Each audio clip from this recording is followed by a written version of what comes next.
Thank you. A little bit of a- It's all right. Every city that's in between my two favorite people.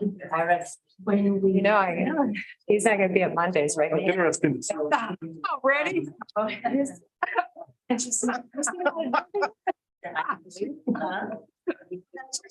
Exactly, Edith. That's sad. So I see how this works. I've watched quite a few of them. I know, without him, go right through it. Ready in trouble. Oh, you, we're still working.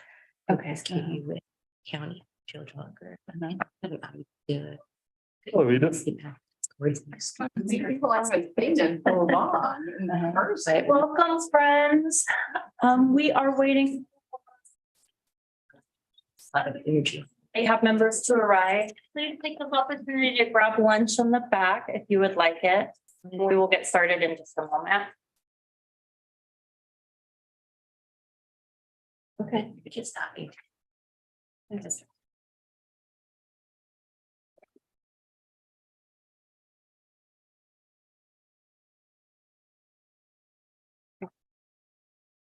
Not pleasant. Yeah. Have a good drive back. Yeah, it was felt really quick. Yeah. Did you go somewhere fun? Manhattan. Oh, So no. Sorry. We went to Ogden. Well, true. Technically, we went to Ogden to see the habitat out there, building a zero net energy house. So we went Cool. Oh, on a field trip. to take a look at it, and they're also interested in a community land trust. So Rebecca and Jeremy and Nicholas and I went out there. So yeah, that's pretty cool. It's also kind of cool what they've done with some of the old barracks that they've pulled out of Fort Riley and brought into Ogden. One was like a coffee house and a teen center, like a bunch of just barracks. It's really interesting. Some of the things they're doing down there. So yeah, or over there, I guess.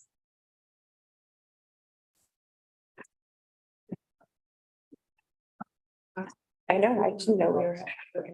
I saw at the very bottom. I didn't ask that. There you go. I think it was from what I was afraid of when we changed Manhattan. Yeah. It sounded like they had the barracks and Ogden, like, we'll try this and. It's right over that, so I don't know. On the surface, what a great idea. Is there Yeah. somewhere? Yeah. A lot. So, Yeah. I don't know what you think. Move forward to rehab them. Oh, yeah. I don't want to make car. A Wi-Fi. Yeah. I see it. Great. Thank you. Can you read that? My eyes are older than I am. That'd be great. Some staff do, right? But I'm. There's a nice break room next door. There was a really nice break room when we were walking in next door, just. You're good. Yeah, great start. Yeah. That's all right. Oh, okay. Good. Have a seat. Hey, hold it. Mhm. Right. Your room here.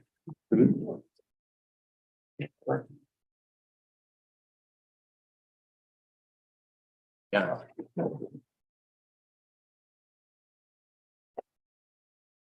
We had. Too much bread. Straight up. Like, I know. All right, but There's a lot of walking.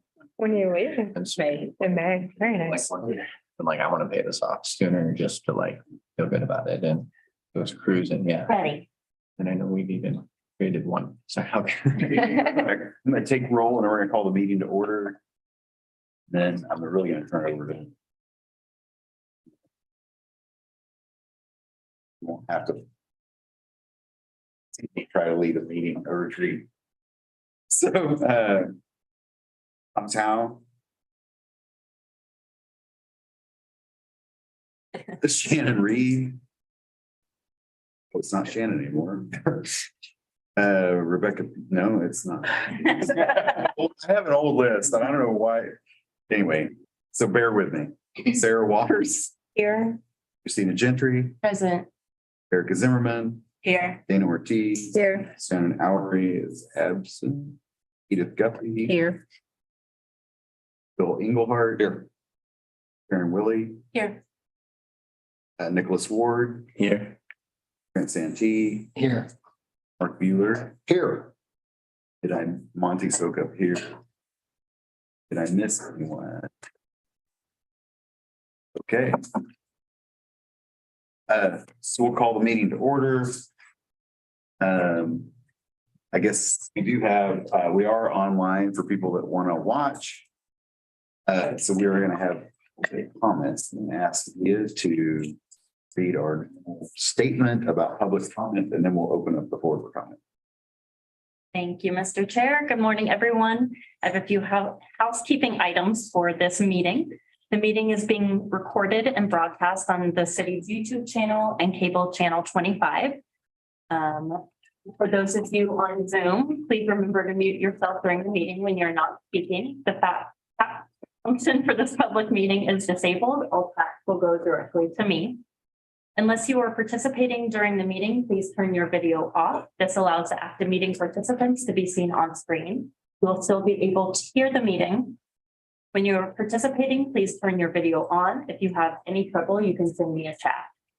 City reserves the right to mute people or turn individual videos off to minimize distractions during the meeting. A few notes on public comment.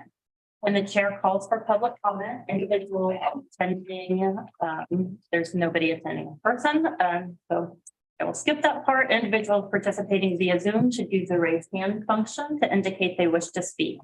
Please leave your virtual hand raised until you are called on. Individuals will be called on in the order they appear on the host meeting screen.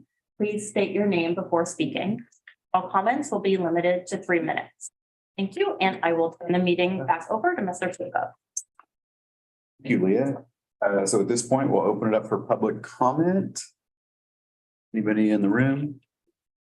No one in the room? Anybody online?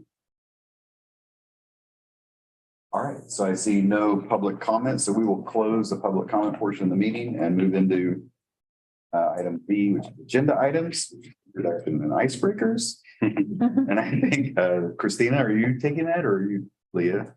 Yeah, I would just like to take this opportunity, to introduce our facilitator, Christina Holt. She's an amazing facilitator with the KU Center for Community Health and Development. And I'm so grateful to have her here with us today. I've experienced Christina's outstanding facilitation with the community health plan process, and she is an advocate and passionate about affordable housing. So really thankful to have her here with us today, and she will be leading the rest of the meeting. So thank you, Christina. I just make a quick note that Shannon Oury came in just a few seconds late, so I count her as present. So, thank you. Excellent, great. It's so nice to meet you all and be here with you all. Thanks for inviting me to join you. And for those online, welcome. Today we have a lot of work to get done, which I'm excited about. But the first order of business is really to get to know one another a little bit better. I know we have some newer members here, which is wonderful. So we wanted to provide the opportunity for you, one, to enjoy your lunch and socialize a little bit. So if you haven't had the opportunity to pick up a box lunch, I would love to encourage you to do that. And while you're doing that, if you could think about what you would like to share in terms of what brings you to this work. And I thought we could go around and as we shared our self-introductions, share just a little bit about what brings us to this work as just a little bit of grounding of who we are and what brings us here. So we can either go around the table or just jump in as the spirit moves. So I'm happy to start. And Christina Holt with the KU Center for Community Health and Development. And I was thrilled when Leah reached out to me. You all are doing incredible work in the community. So thank you for your service. And I'm glad you could share to help facilitate your important session today. So I'm Thomas Howe and I am the Lawrence Board of Realtors representative on the board, and my whole world is centered around helping people find houses. And so this is a kind of natural extension of that. I recognize that many of the people that I am able to be of service to don't have the same challenges with affordable housing, but it is an incredibly important piece of what we do to be of service. Monty Sokup. I'm with Kate. No, not here. I'm with Justice Matters. Sorry, I took my day job. So I got involved the first year that Justice Matters had an action assembly. One of their meetings was, or one of their topics was affordable housing. And there were about 670 people that the city said were unhoused. And they strung paper dolls, 670 paper dolls, and it went like all the way around the lead center. And it made such an impact on me that I wasn't a member at that time. I just went as a guest. And I got involved in that and then got on the housing research committee, and then eventually here I am. So I just find it rewarding to work in this area. I've always worked in the building industry and thought I had something to give. I'm Shannon Lowry. I'm the executive director of the Housing Authority. So it's both my passion and my work. One of those lucky people. Yeah, so I've been involved really with the Housing Authority and affordable housing since 2000. I was on the Housing Authority's board. And so I go way back on this issue. And when I first took this position in 2011, we were barely on the radar. And I would say we've become one of the top issues to find, safe and affordable housing for everyone to live in. I'm Edith Guffey, and I'm a member at large. I never really had a particular interest in affordable housing. Honestly, I was asked to serve on this board. I grew up in the inner city of Kansas City, Missouri. My family always struggled in absolutely everything. I'm fortunate that we never really were unhoused, but I knew, and my family knew, what it meant to live from paycheck to paycheck. Many of the services that people struggle with here, my family struggled with. And so we were just fortunate that we were not unhoused. So while I never had a particular interest in this, I know what it means to struggle and what families that are unhoused, what they struggle with. And so when I had the opportunity to serve in this area, all of these issues are connected. And so when I had the opportunity to serve, I said yes. I'm Sarah Waters. I'm with the University of Kansas. And my day job there is the director of student housing. So with 5,000 on-campus beds for students, just understanding what the student market is, but also how that intersects with the community market and the affordability of housing.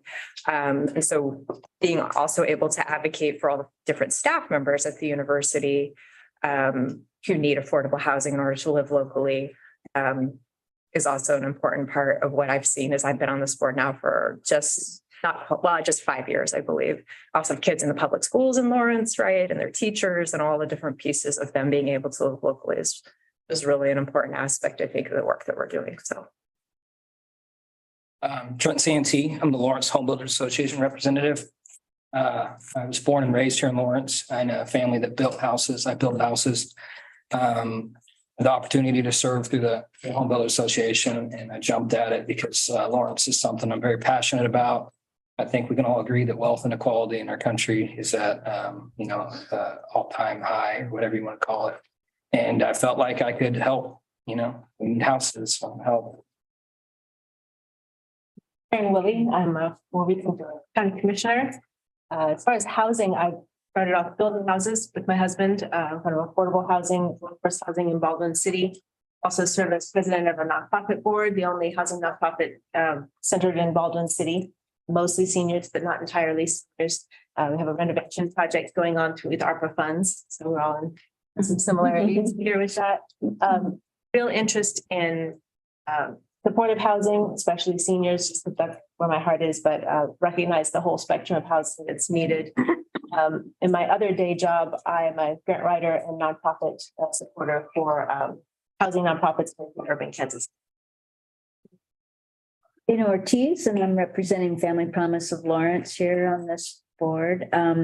It, like Shannon, it's passion and it's my day job, so it's a natural place to come and serve here and represent those that we serve through our work at Family Promise.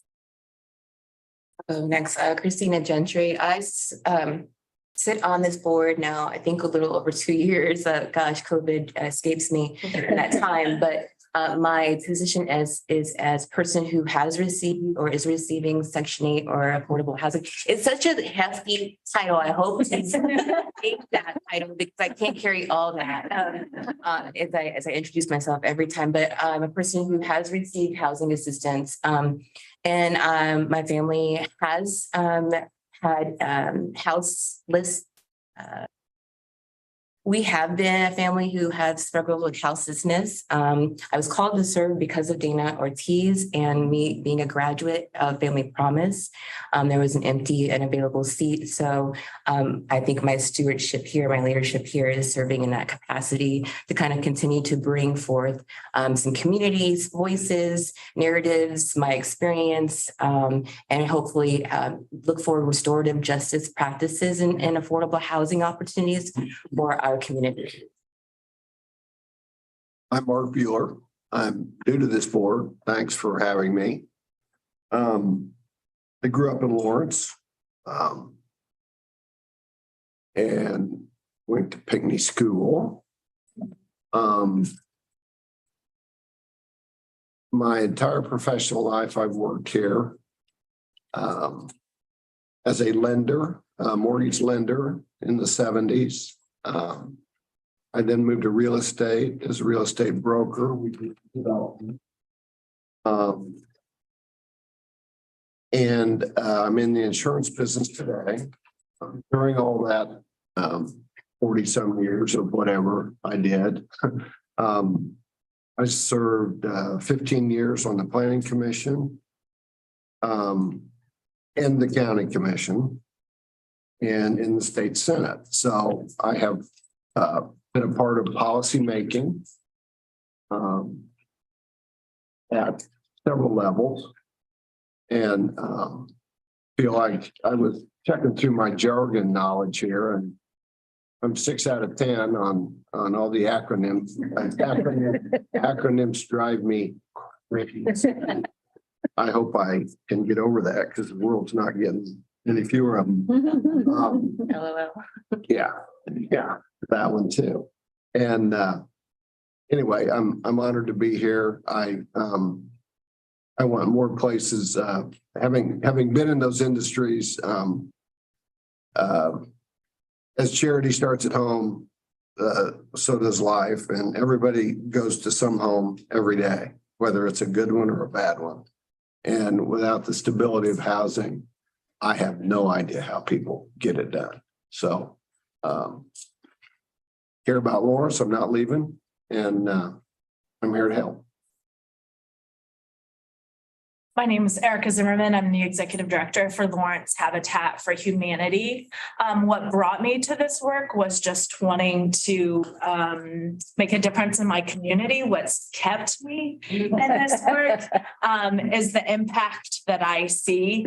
I worked for Boys and Girls Club before I worked for Habitat for Humanity, and just seeing the impact that a safe, stable house had on the students and their academic performances and their just how they felt about the world and how they interacted in the world, but also being the sole provider for my family and seeing female-led households and the impact that has on those moms and those parents is what keeps me doing what I do every day.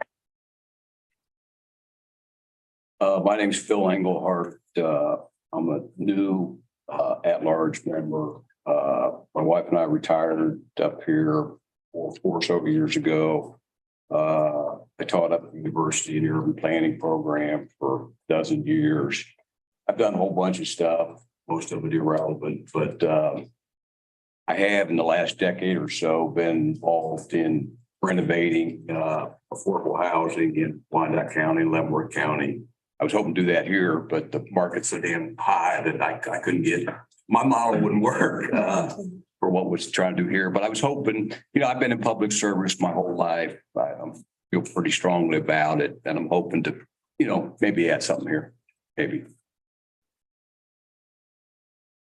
I'm Nicholas Ward, representative for tenants to homeowners. I'm the assistant director there. I'm from South Dakota before this, so I've only been here since 2006, which now actually seems like a long time. I came here for grad school. And my first interaction with tenants to homeowners or affordable housing, I guess is the way I would state it in Lawrence, is that I was my life before doing this work is I would write grants, do projects, and that's kind of how I had lived. And so I needed affordable housing for the way that I was not paying myself a lot to do that for community projects. And so became aware of tenants to homeowners, moved into a unit they had. When I was about to transition out of living there, the director asked me to hop on the board of directors. And so I did that. And then ended up eventually working there when I got off the board of directors. And I think the thing that I'm really excited about and like looking around this room is that and just being in this community is it does, to me, this feels like a small town in some ways, and that it's easy to be in communication with leadership and see the political will for things to happen. And I feel like my personal opinion on this is we've been lucky in the last like 6, 7, 8 years to have the people that we have in leadership, and that there's really potential for things to happen. Things have been happening. We have the tax in place. There's funding available. There's all these people in this room who want to be a part of partnerships. And so I see that like we're just always right there. There's always a little more that can happen. There's more ways to make those connections. And I love creative problem solving. So like I see that, I've worked with a lot of people in this room on different things, completely different things, but we've made stuff happen. And so I'm just looking forward to more of that.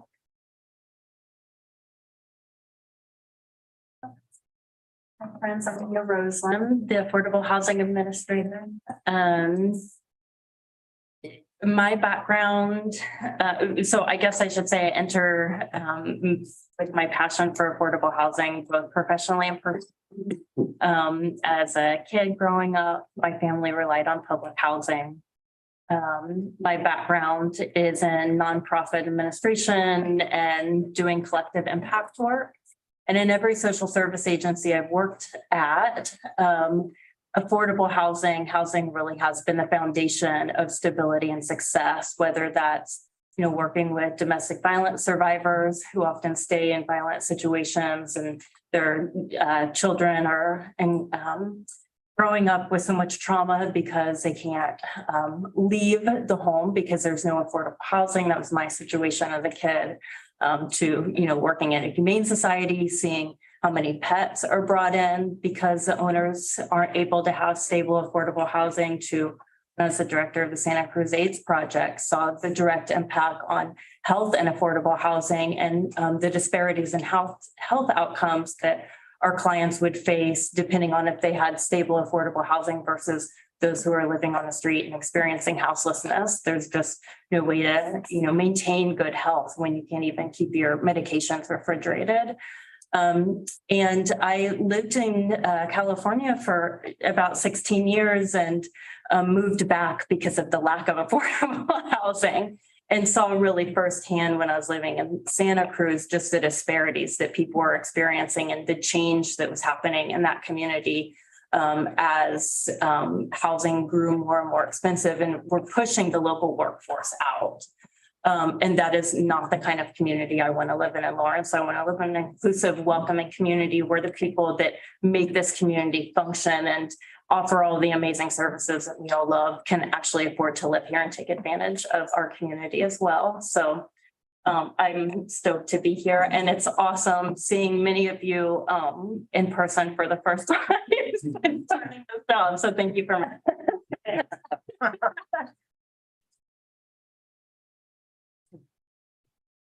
Everybody. I'm Jeff Craig, I'm the Director of Planning and Development Services. Don't really have a question about what brings us to the work. What brought me to the work was actually working on the city's comprehensive plan for reporting. We started having those discussions and seeing the data and the metrics, and realizing that at the end of all those numbers of people and situations and stories, that's what brought me to the work. And so part of one of the odd tasks that I got beside my comprehensive plan was to do a comprehensive analysis with Danny Walters on affordable housing, what's happened historically in the city of Lawrence, and that's what got me into the work, and I've been with AHAD ever since in that charge. It's been an absolute pleasure to work with you all over the years. I'm looking forward to good work coming forward. Thank you all so much. We have such a wealth of experiences, so much commitment and passion in this room. In terms of what is ahead today, we will be developing some community guidelines, or sort of how it is we want to put together these few hours this afternoon. Leah will be sharing with us sort of where we've been with the strategic plan we've had, and also from the housing and homelessness strategic plan that's in draft, that's been developed, and also will be sharing some announcements with us. From there, we will be talking about what sorts of criteria we might want to be keeping in mind as we're thinking about how to prioritize goals and strategy moving forward.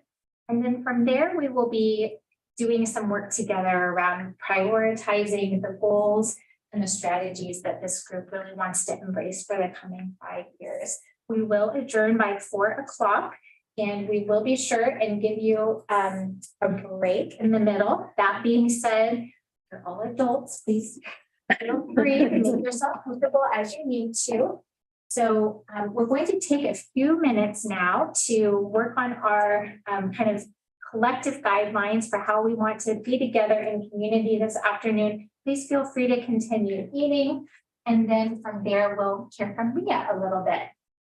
So in terms of the guidelines, sometimes it's not something that we want to be fully present. We want to engage respectfully, etc. So I'd love to hear from you all how you would like to engage with one another this afternoon. We want to be fully present. All right, thank you, Edith.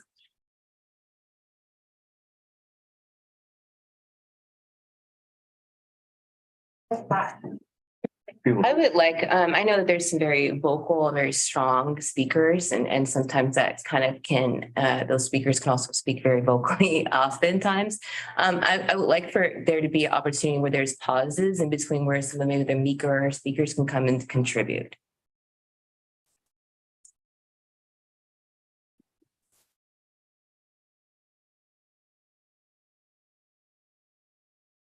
What else? Are we talking about this meeting or as we operate this? Great question. So I was specifically referring to this afternoon. Okay. However, if there are some of these things that are helpful to you all going forward, certainly. I'll just make a comment. Probably doesn't deserve to be written down, but I came to the December meeting, and I think I did. I came to a meeting. I'm not sure when it was. But I was taken aback with the presence of 2 or 3 people in person. And I know I'm old and I know I don't get it, but I think there's a lot of value in people being in the same place at the same time with the same visual looks and body language and all that. So I hope, although I understand the health concern, I sure hope that when we meet, we can meet to be fully present. Thank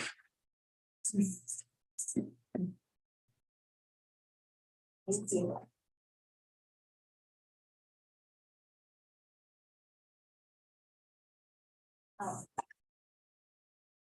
I would second that comment. Well, it shakes us, it keeps. I'm old and don't sleep and stuff, so fully present, I'm all about that. Hey. You're not. I mean, yeah, I mean, everybody got a different perspective. I mean. Helpful to have different options when speaking. What about, yes, please. I was gonna say, I think just in general, it's always helpful to people not speaking over each other or somebody volunteering to synthesize someone else's information. Where somebody speaks and then someone says, well, I think what they mean is like none of that, because I think people represent themselves the way they want to be represented. And I think what you mean is,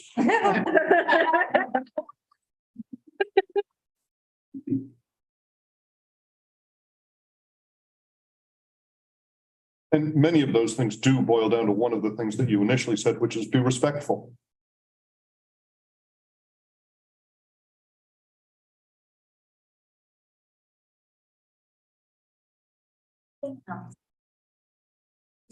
Maybe to add the opportunity to hear from all is to listen with an open heart. Feels nice.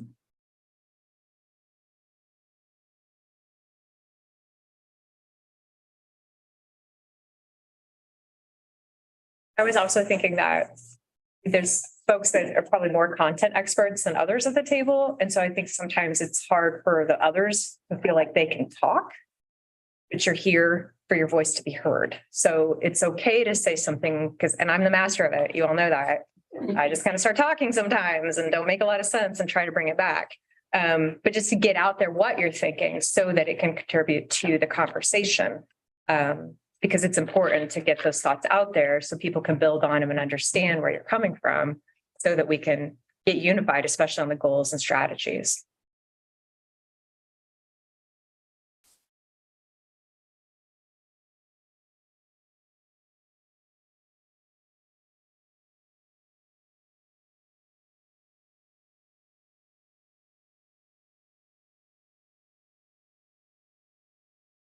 Disagreement does not mean personal dislike.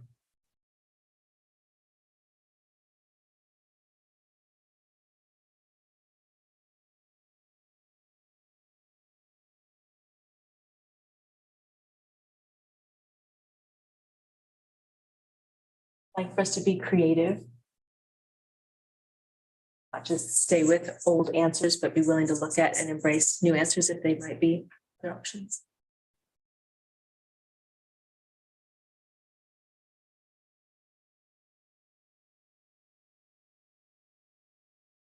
Well, I think questions are welcome, right? Because you have a lot of different, people have been here since the beginning, and we have a lot of brand new people. And I think we need to leave a lot of space for questions.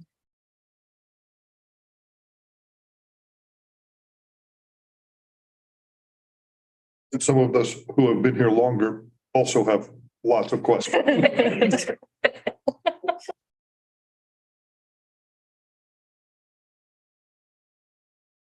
Thank you so much. Anything else? I'll put these up for us so we have them before us. And is going to share with us here.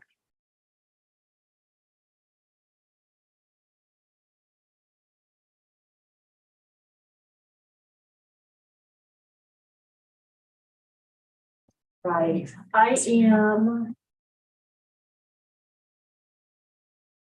I'm just going to do a very, very brief high level overview of why we are here together and where we have been in terms of our goals and accomplishments. So first, a reminder about our mission. So the mission of the AHAB is to recommend to the City Commission on ways everyone in Lawrence has access to safe, quality, and affordable housing and supportive services necessary to maintain independent living. And then our purpose advised the Commission on regarding issues affecting affordable housing and supportive services in the community. oversee and facilitate the Affordable Housing Trust Fund, spells out what the trust fund is for. Make recommendations to the commission regarding the expenditures of money from the trust fund in order to fund projects. And make recommendations to the commission regarding the cultivation and maintenance of steady and various streams of income to fund the trust fund. So any questions, comments about that so far? All right.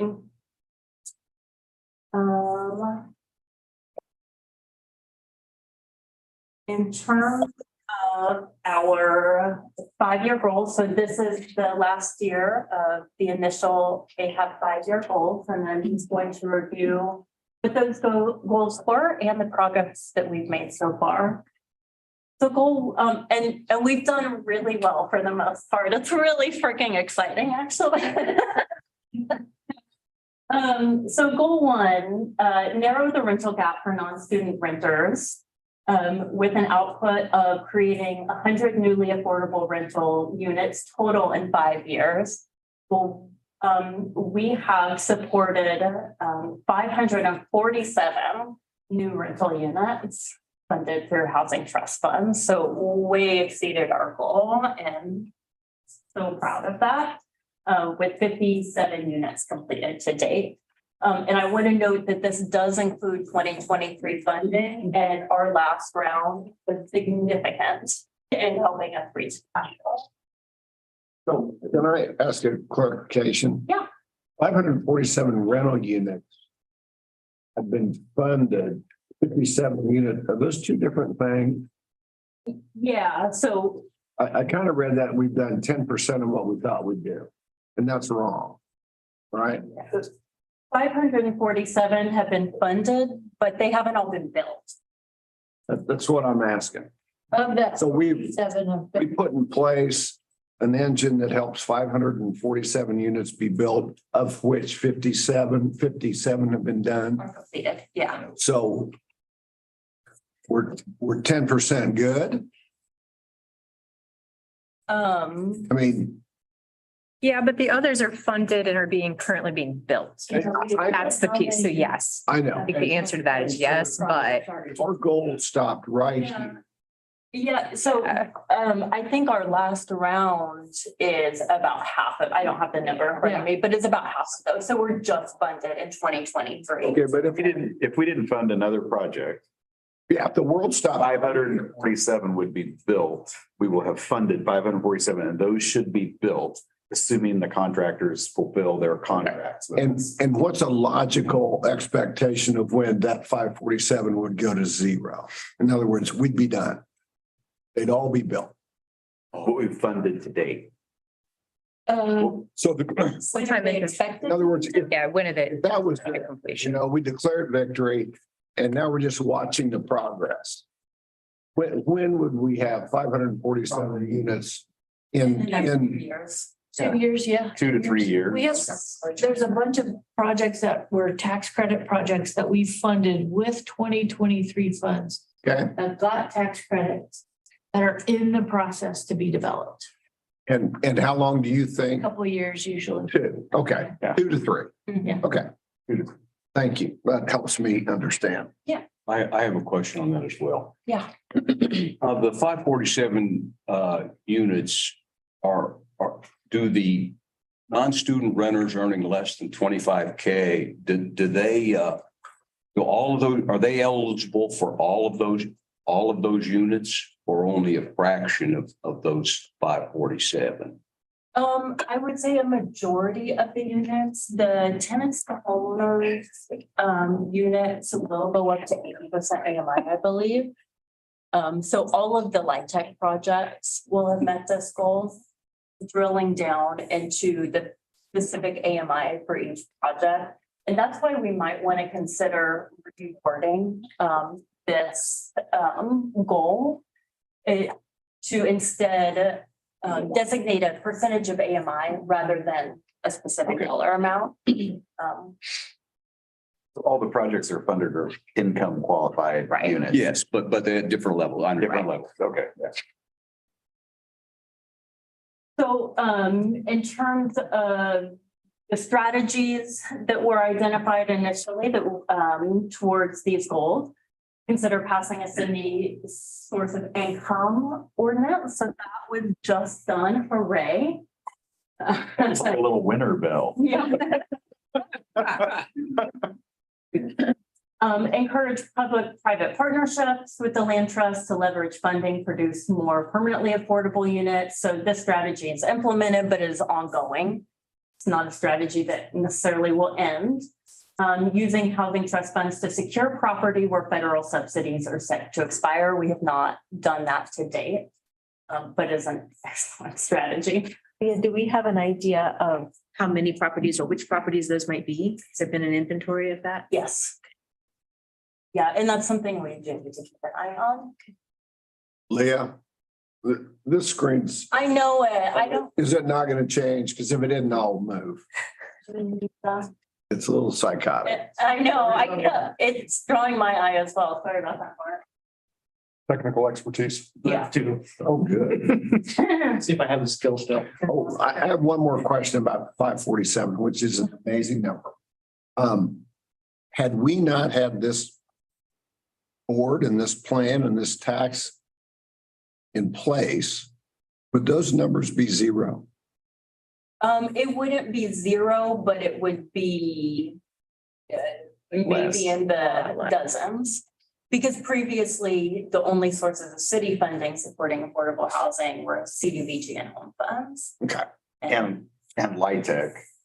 Yeah, but these are all Let's the see. accounting ones that we've participated in, right? So all the LIHTC stuff that we haven't touched would still have happened. Right. We aren't counting it. Possibly. But it always looks good when you have local community involvement on the LIHTC projects. They're more likely to get funding if we have a local component. So it helps their case to. So they're related. They're related, but not mutually exclusive. Yeah. Okay. But there are LIHTC projects going on even currently that are outside the. Oh, certainly. Okay. Certainly not Not in Douglas County. in Douglas County. And tell me, Okay, she knows more about that. And the one that we know about that happened before the trust fund is Polar Lots. And I believe, I don't remember all the details, but I believe they went to the city. Then the city had to do something like some kind of bonds, and I mean, it was a much more difficult process Right. than through this vehicle, which is really directed towards that. Where is Polar Lofts at? You know where Cider Gallery is? Yes, It's right there. It's part of that development. across the street to the east. No, that, yeah, to the east. It's across the alley to the east. Okay, It's a warehouse. okay. it's where my dad's bulk plant was when I was a kid. Don't you know? No, that's fine. Okay. All right, I'm gonna move on through the goals and I appreciate the questions, and if there are really specific questions that might take us off track, perhaps it might be more appropriate to save those to the end. Because really the work we want to do isn't necessarily, really the work we want to do is come up with our next 5-year goals and strategies. And if you have questions more in depth about where we've been and where the funding has come from in the projects, I am so more than happy to meet with you and go over that. But I want to make sure that we have time to actually get into the nitty-gritty for the next 5 years. So goal 2 is around new home ownership units. And this is where we have really fallen short. And you can see, the LIHTC projects are for rentals. And so you can see the significant difference those LIHTC projects really do make. And then our home ownership units are being constructed really by 2 organizations, Tenants to Homeowners and Lawrence Habitat for Humanity. And so we get into an issue not only with, funding, but capacity with those organizations. So out of our goal of creating 100 more units in 5 years, we have funded 19 with 11 dated and sold to date. So significantly more work to do around homeownership. In terms of strategies, explore using trust funds to expand current home buyer assistance program. Haven't really done that, although fund the preservation and rehab of small modest homes through grants, find blighted or vacant properties. Done that, Nicholas of the rocks, identifying those properties actually. Again, it's been implemented as ongoing. And then consider relaxing development requirements. And I just wanted to note that this strategy may be achieved through the land development code updates. We're talking about the land development code update at the next regular meeting next week for the AHAB. And that is a tremendous opportunity, just as that code will be in effect for the next 20 years. So this is our opportunity to make some changes. We did make some recommendations. They just weren't accepted. Yes. Sorry, to the land development code. To the planning, I think it went to planning commission. So this is different. This is the whole rework of the land development code. So This new thing is that previous to that, we made a recommendation for some changes to the code for affordable, and they just weren't accepted, and it is what it is. We did do work on, I'm saying we worked on this. Could we get a copy of those? Could we get a copy of those changes that you recommend? I think this code rework is gonna dramatically change the picture. And that, all that stuff that we looked at changing will no longer even be applicable. Okay, So I think it wouldn't be probably. okay. Okay, goal number 3, low and moderate income persons with accessibility needs are able to get improvement. And with the output goal of 25 total households needing accessibility modifications. We've done great on this. 42 units have received trust funds and had accessibility modifications done in the past 5 years.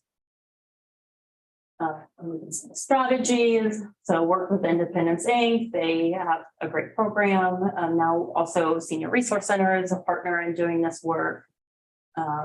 One strategy we have not implemented is exploring providing incentives or funding to, I guess we sort of have through trust funds, not external funding. Goal number 4 is around vouchers. So low and moderate income residents in unstable housing situations have more permanent, affordable, and supportive housing options with a goal of 25 vouchers available.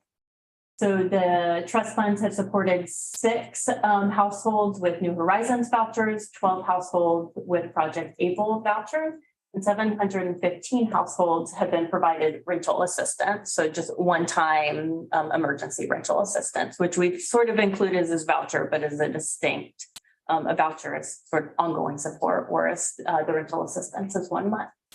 And you can see all of these strategies have been implemented and are ongoing. And so it strikes me that if you go back up there, really, even though you throw the 715, those are not vouchers, those are one-time pieces of the puzzle. So of the 25, which we had hoped to accomplish, we accomplished 18. Correct. Yeah, so almost there. No, 3/4, I mean, 75% of the way is not almost there. Well, and we have funds in that New Horizon. But when COVID happened and the shelter closed, that program only served families at the shelter. Its point was to get families out of the shelter. So we still have people that we are attempting to serve in that bucket. So that number will go up. Yeah, I was gonna say the new source of income non-discrimination ordinance should also really assist us in reaching this goal. It's not just funding that supports these goals, it's also policy. Goal number 5 is low and moderate income residents living in housing in poor conditions have improvement made with the output goal of 70 units from condition. Not making great progress on that. 15 homeowner unit improvements have been funded. with all completed to date. So falling significantly short in this goal. A comment on that. There hasn't been an unwillingness to fund. It has been an unwillingness to have, or we have not had projects to fund. Once we put out the NOFO, every time we've had one of these kinds of projects, I think it's been funded. We're just not getting the numbers of people doing this work to have the opportunities available. Excuse me, is it the owner of the house that is? No, it's typically like Independence Inc. or Tenants to Homeowners has the, what's it called? Hammer? Helping Hammer. Yeah, And Habitat does. and Habitat, yeah. That number Seems really low. does. They have a what? I'm sorry. So a couple of the not-for-profits have programs that do this. But when we put out our NOFO, which is our request for projects, we're not getting funding applicants that have, 10 projects. We have the capacity to do 3 this year. Or we have the capacity to do 5. And every time we've had one, we've funded it. I think fully or close to fully. Can a homeowner apply or does it have to be a nonprofit? No, it has to be Yeah. we don't have individuals can't apply to the trust fund. So they have to work through Tenants to Homeowners or Habitat or Independence Inc. and make an application. Right. Okay. And I will say, one of the real big positives in this, and maybe we want to point it out, is that before this, we had nothing, and we've had agencies step up to provide this service, which is really a different, that's a sea change. Speaking of CPAs, I'm curious too, if we were to, and I think we're talking about building on strategies, but my real quickly, I'll just say, I have a problem maybe thinking about extracting some goals that maybe are a pause or are like waiting to exhale goals, right? Like as you said, Shannon, that we kind of brought this to light that this is an issue, right? I'm wondering if we have the opportunity in this space to maybe look at those goals and like even take them out and replace them with others that we see can be like something we can get some running on. But I'm also cautious of all the progress and strategies that we have implemented in these goals. So I'm curious if we could take something like this and eliminate it and like put something new. Is that something the board is gonna be okay to do, even knowing that there's strategies that have been put in place to keep these goals? These are the last 5-year goals. So the rest of the work we're doing today is the next 5-year goals. Okay, so absolutely. Absolutely. Okay. So I'm like, will we build on something or we just take it off completely? And I like that idea too. Okay. I would also say that when we did these and we created these numbers like 70 and 100 and we had no idea we're going to get. We were trying to be a little aspirational, but also not be so aspirational that we were going to fall way, way short because we also realized the funding we get will sunset and we're going to have to show progress.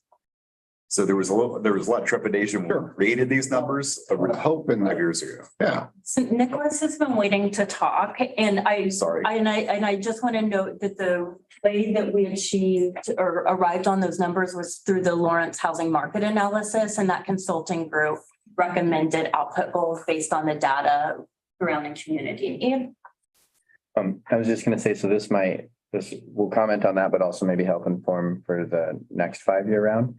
But for through the Helping Hammer program, we're not necessarily asking for housing trust fund dollars from that every year, but we keep it going and maybe we find funding from DCCF or something else like that, but we keep the program going. So like in this last year, I think we did improvements to 35 households. And we've been talking about bulking up staff, but it's just like every Friday we do something. And sometimes it's little, sometimes it's like rehanging a gutter because huge icicles are pulling down, or just like making a door so it will actually shut and lock, or placing a gasket on a faucet. It's little things. And I know Habitat is doing like way bigger. We're kind of like meeting different areas of what's needed, like $5,000-$10,000 projects. And we're like $1,000. Yeah, Is a huge need, huge gap. so maybe there's a way, we're not, steadily asking for $20,000 a year for that program, but we could report what we're doing, even if it's not getting direct funding from the trust in some way. just to help with those numbers. I think that's a challenge that we need to tackle as a community, is how to report out our community progress as opposed to just AHAB or trust fund progress or organizational progress.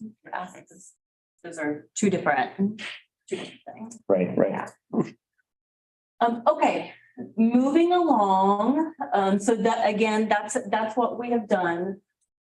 One reason it might look low is because the Independence Inc. is through accessibility modification. So that's in a different category. Okay, so now I'm going to quickly move on to looking forward to the next 5 years. We have a couple of documents that we can look at just to sort of start our thinking. And then turn it over to move along and what we actually want to set in place. The 2018 Lawrence Housing Market Analysis that I mentioned did recommend 10-year goals and strategies. They started out with the first 5 years and made some recommendations in terms of goals and outputs, and then they did the next 5 years. So these are the recommendations for outcomes and outputs for the next 5 years. And you can see the outcome goals are the same. Might recommend changing the some of these to make them more clear.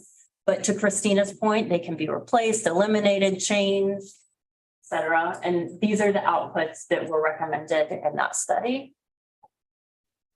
And then at the last AHAB meeting, I believe I spoke a little bit about an update and progress around the housing and community, housing and homelessness community strategic plan, and wanted to quickly show the outcomes and output goals for that plan, and perhaps suggest that AHAB come into some alignment with that plan so that we're doing larger collective community impact work. We did also use the Lawrence Housing Market Analysis to set some of these outcome goals and looked at the AHAB goals and tried to do some alignment. But you can see, again, we used AMI and we're a little bit more clear, I think maybe in what the actual work is. But same sort of idea. So increasing the supply of affordable rental housing for households at 30 to 60% AMI. We have our output goals there. We were much more, what the word is, aspirational. Optimistic. Yes. But knowing what funding is coming online, I think, increasing the supply of affordable home ownership units for 30 to 80% AMI. And then we have a goal of developing a long-term community housing strategic plan so that we're always, as a community, we always have a 10-year strategic plan for housing, which is just really standard best practice. Oh, it looks like the strategy.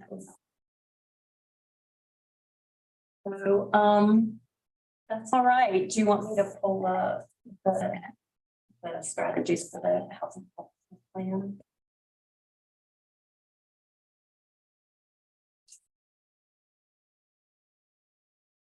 I know, can't make it into, I'm made the changes on my tablet and then see if I refresh.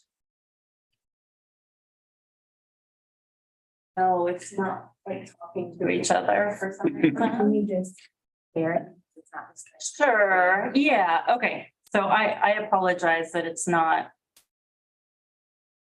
talking to each other, but so those strategies are to provide grant subsidies for new development of rental units, increase permanently, and after I do this, I'll bring them up on the screen while Christina is facilitating. Increasing permanently affordable housing stock by identifying and acquiring parcels and units for the community land trust and future affordable housing development. So in other words, being proactive and identifying and purchasing land that can be held for future affordable housing development, even if we don't have a specific project for development at that time, knowing that land is scarce in this city, we always are going to, that'll always be an asset. Would we hold that raw So right now, our option is to hold in the community land trust if. When I mean raw, I mean undeveloped. Correct. Yes. Yeah. So development costs will be part of someone else's idea later. Correct. Okay.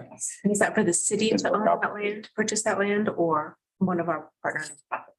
Right now, our option for holding the land is in the community land trust, which is tenants to homeowners. So it would be, helping tenants to homeowners to acquire that or arranging donations for tenants to homeowners.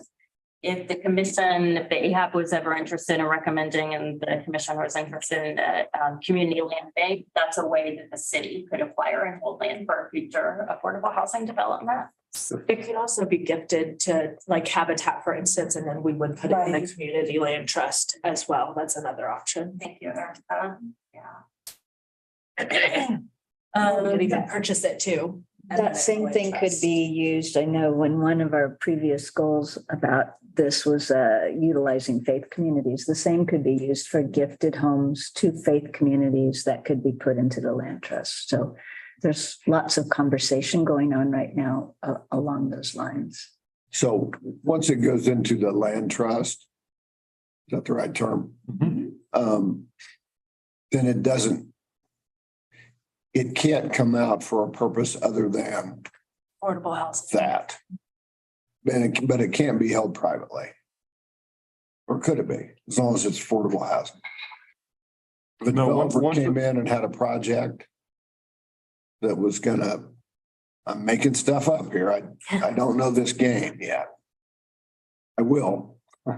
For mixed use development, if that land were in the land trust, could it be turned into mixed use where some of those properties would be, those lots would be sold with the houses to help fund other houses that stayed in the land trust? Is that a possibility? Yes. Yeah, And- that's what Castle is currently, right? Right, and then that would just be a decision, the board of directors oversees so we would have to bring that to them and say, in this 20-unit development, we want to sell 8 to a for-profit developer because, and that provides us the capital to build the affordable homes on And them. when you say your board, you mean your organization? Yeah, So The you, community land trust. Yep. Yep. so that's a different board. Community land trust board is different than tenants to homeowners or otherwise? No, You're right. it's administered by that board, yeah. I'm just trying to understand. Okay. There's a lot of pieces. Yeah. And so when the county is awarding us AHAB or ARPA funds, then we're getting deed restrictions to put on those properties that we're using the county's funds for. So that, and those deed restrictions can be like everything the housing authority owns in perpetuity. Some of them can be for a particular point, a period of time, like all the tax credit properties are 30 years. So that's the other way that you can do it is even if this body funds the purchase of it, we can say, okay, but you've got to put a restriction on it for X amount of time. Acronym ARPA ARPA. is, Some of the COVID money, Yeah. county. yeah, what's it an acronym for? COVID funds from the federal government. Basically. COVID money stuff. Yeah, that, The American Rescue Plan Act. Thank you. Got it. I couldn't think of what the second A was. Oh, no. Yeah, let's move on. I know, there's a lot. There's a lot. Yeah, okay. So that is the second strategy. Number 3, provide recommendations to the Land Development Code Update Steering Committee for code updates that allow for flexible, time efficient, and cost-effective affordable housing development. 4, establish tenant legal representation. 5, establish source of income discrimination protection enforcement. Sorry. Oh my God. Okay. Because the source of income non-discrimination ordinance was passed, but not the enforcement of that necessarily. Number 6, establish an ordinance that would allow the city of Warren or otherwise remediate if the issue of property is left vacant, uninhabited, There is a campus house bill that could preempt this, so we're following that to see what happens with that. Numbers, I know. Number 7, recommend establishing an incentive program within the city of Lawrence to encourage new affordable housing development, specifically tax abatements, other tax incentives that are not tied to economic development, because right now the only tax abatements or tax incentives we can get for affordable housing projects have to have a commercial component to it. But again, a best practice is offering those tax incentives just for affordable housing as its own community asset. Oh my gosh, I'm sorry about this. Holy cow. Let's see, number 8, create a plan strategy for researching or acquiring funding sources. Gosh. So that we're always looking at and applying for external funds that can support affordable housing development. Develop plan for ongoing community engagement to support affordable housing efforts so that we're creating a yes in my backyard community where neighbors are excited and supportive of new affordable housing developments in the neighborhood. And then again, developing into local community housing. So, yes, ma'am. Yeah, so I'm going to just kind of see how we as a board tackle and it's these housing and community plan strategies. Okay. For some of these, we have other boards that maybe can help do that work. And since we're recommending board, how really can you scroll down our 8? Can you go up a little bit? Wait, no, I can't read. Okay, number 5, establish source of income discrimination protection enforcement. Could that be something the Human Relations Commission kind of looked at establishing? How do you see us as the AHAB establishing source of income protection enforcement? Is that something that's not our goal? But these strategies are the housing and homelessness community plan strategy. Okay. I'm showing them to the AHAB in the hopes that the AHAB is interested in aligning to some of these goals and strategies for larger collective community impact. The housing and homelessness group is representative of different types of stakeholders that do this work. So some of these may make sense for the AHAB to adopt.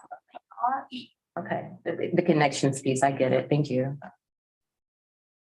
Any other questions before we move on? Was there anything else I was supposed to cover? Just if you had any. So, okay. All right.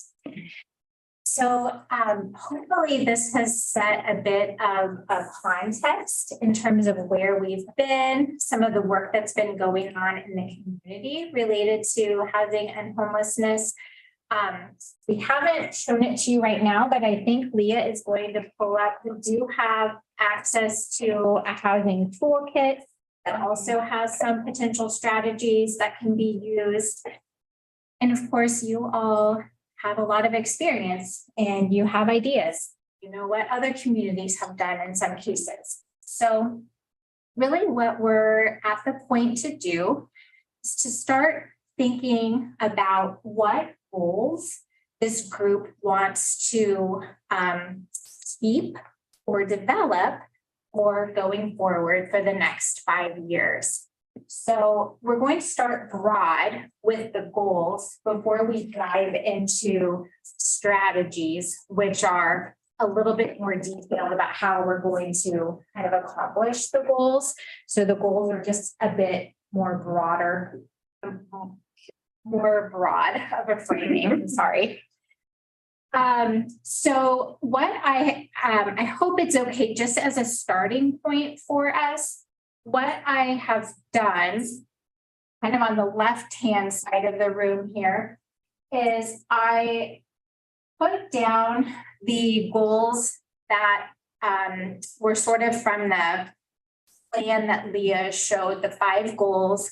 And then there were a couple of goals that are pretty closely related, but worded a little differently, and in some cases, maybe a little more concisely. So I did slash, and then that other related goal that is from the housing and homelessness community plan, that where I think there's pretty close alignment possibly, but you can correct me if I'm wrong.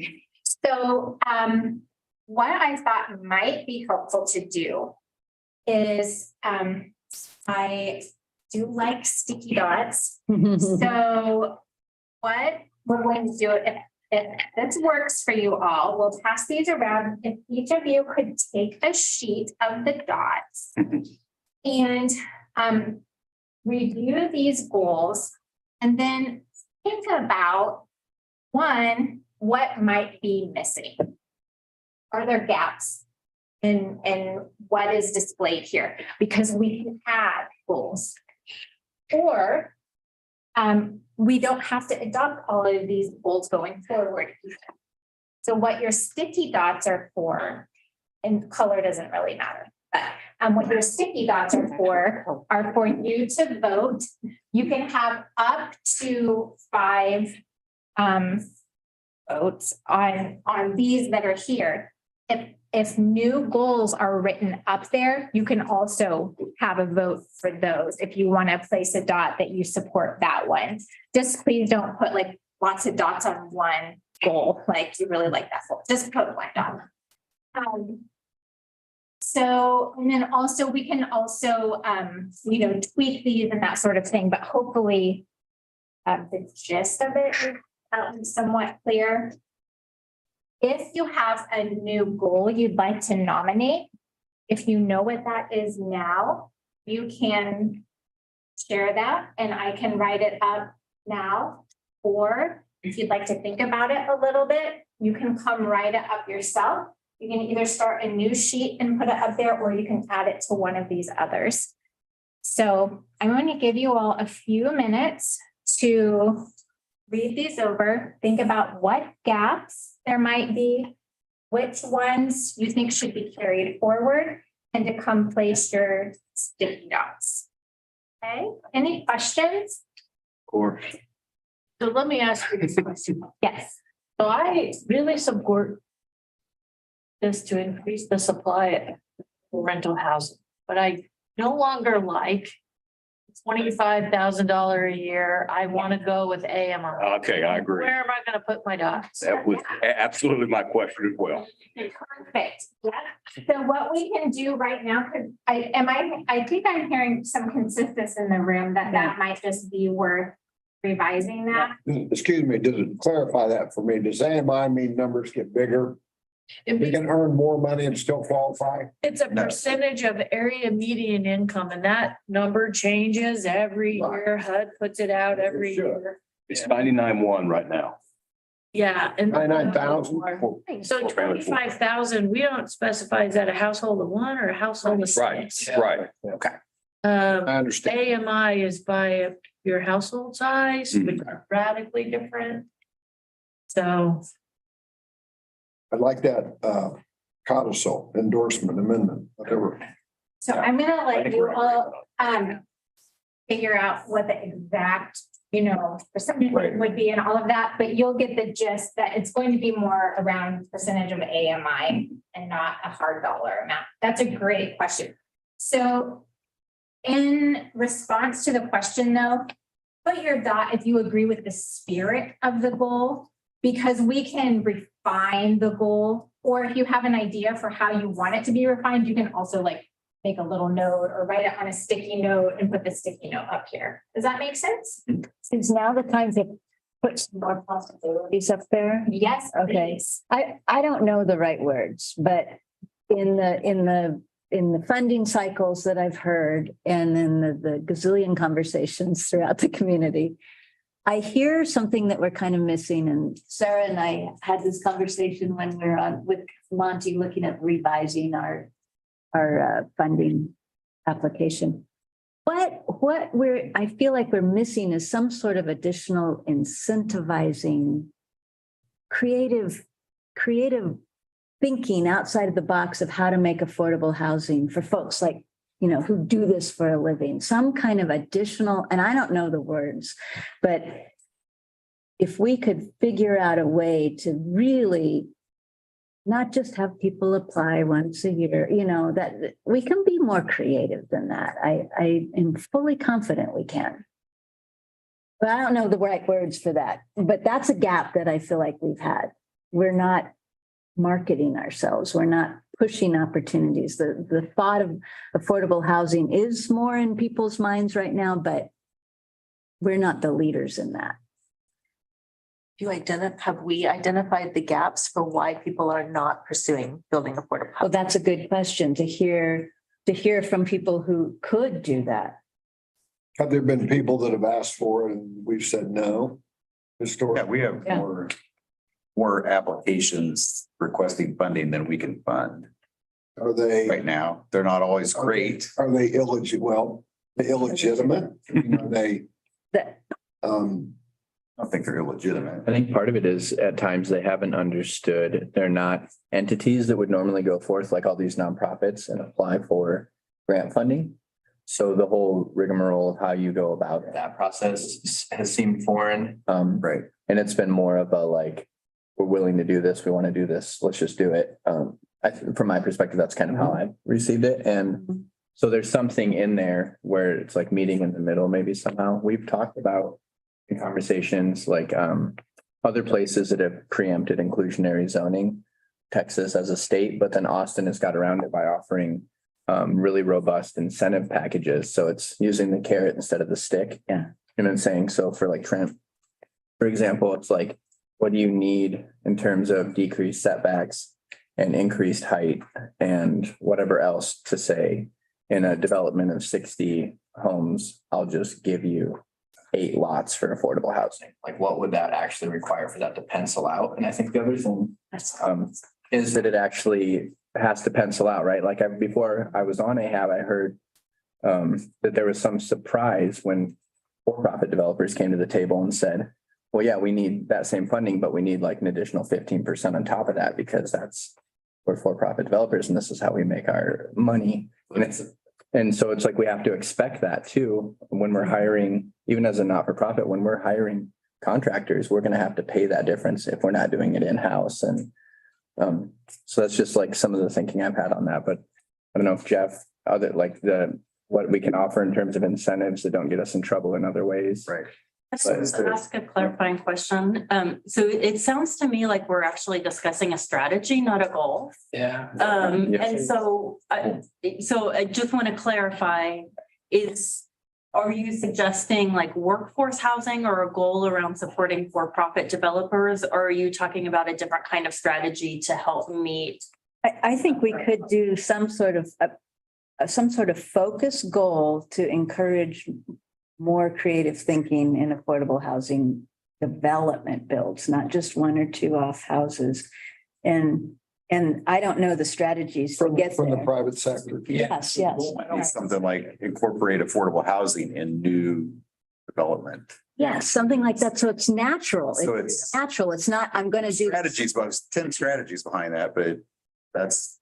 Yeah. We've talked about maybe setting up a separate scoring matrix for private developments. You know, we haven't really explored that option, but before I joined the board, I believe we had a small for-profit developer come apply. He didn't know how to fill out the thing. There's some stuff on there that in the private sector, we don't keep demographics and all that stuff that is obviously super important for the non-for-profit sector.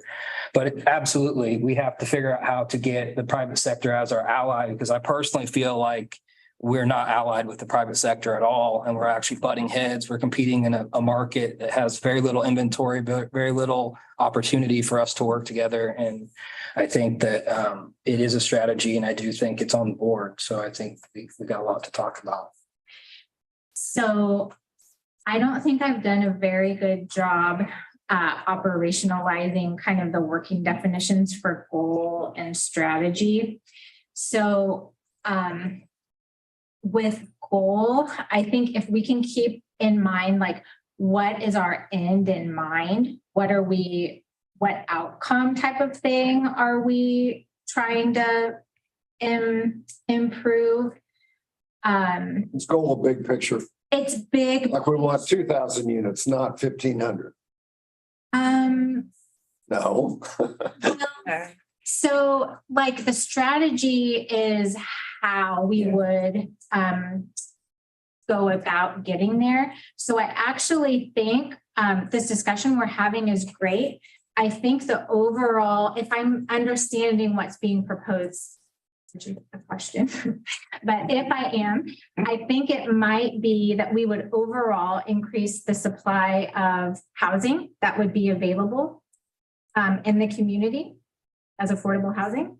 And then one of those kind of big bucket strategies would be the creative thinking around how to make that happen. And then we could think of kind of what sub strategies would be appropriate for bringing that to life. Does that make sense? Yes. I'm comfortable with that, but I also think that identifying a goal to be more, to include the community awareness and that affordable, to overcome this not in my backyard that we always run against. So if we made it a goal, be really intentional as an AHAB to educate and to reach others who can do the strategies to make sure that our goals are there. I think that would help us.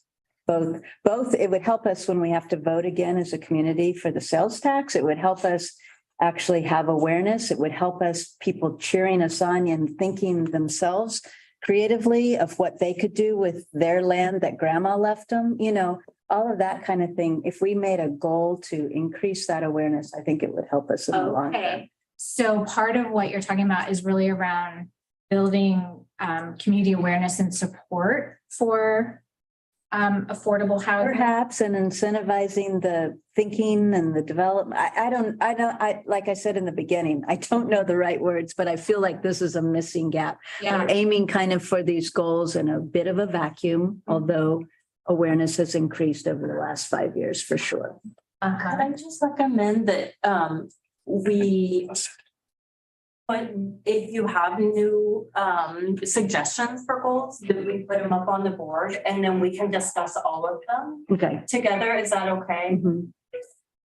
That's a great Well, idea. I think that's what Dana was trying to do. Yeah. So just Marketing. not to speak for Dana, but I think they're not supposed to, right? But I think Dana's trying to say that we need a specific goal that we could put our sticky dots on about the communication and the leveraging of the private sector, because the ultimate goal is going to be because those would be strategies. The ultimate goal of this communication plans and that greater outreach would be that we would have more units and different pieces. But if we try to put that under an existing goal strategy, we're not going to be intentional enough and we're going to be in this spot. So she's trying to say we need another goal for this. And we're telling her that she's got to write it up herself, which is kind of confusing. Put the onus on. Yeah, I'm kind of confused like that. So are you saying, do I like these goals, but then maybe there are some other goals? Where do I say, where's my other goal? So you can use this blank sheet here to write up any other goals that you would like to suggest that we have, and people can vote on those also. Great, makes sense? Just like that. What is he saying? So Sure. I would join Dana and just basically overall marketing Right. of the affordable housing, which would be with the strategy, would be with private developers, would be with the community, because I think there's probably a lot more people that need supportive housing and assistance with rehabilitation that aren't asking for it. So many strategies we could put under marketing. I think one of the goals would be more intentional marketing. That's a good. Yes. I promised my wife I just listened today. I promised my wife I'd just listen today. No, she demanded that I just listen today. She on the web Yeah, right now she's listening in. I know. Send her an email. She knows I won't listen to her. We have an image problem in this community. There are, I don't know the number, but there are very few people that know, love, and understand the great work you passionate people do. We have a marketing problem. You said it. And until, I assume this sunsets and we get to go again with revenue, right, taxing. This has a rough road if we can't do what some of these people are kind of talking about. And I agree, these strategies are great. They just sound more like strategy level to me, but maybe like increasing community awareness about, or increasing community support for, or those might be more goal level type things, but some of the things I'm hearing sound like strategies to get to some of these goals. So if would you like me to put one up here? Yeah. I have community awareness and participation in affordable housing development. I have developed plan for ongoing community engagement to support affordable housing efforts and PR. And this is fantastic, and this might be a great strategy that around increasing community engagement. This is new permanently affordable housing units are included within private developments. Okay, so I think let's go with Leah's initial suggestion. If you have any other goals that you would like to put up here, please feel free to do that. You can use your sticky dots to add dots here as well as the goals here, and you can add additional notes on any of the goals that you would like to. We're playing on this end right now, right? We're not here yet. Yes, Okay. exactly. And then we'll get to the strategies, the how we're going to operationalize these goals later. Yeah. No, I can go ahead and do that because my goal was kind of in alignment. I got the idea of we're taking the bigger goals and trying to make them so that they're also some overarching goals that can align with those. So I'm going to move my sticky notes over to the other. You know, the problem with not having. Yeah, sure. Yeah, I'm saying about you. So then mine are just, I don't know either strategy, but I would like the board to look at that is like funding for reparation. Then that more of a goal or strategy.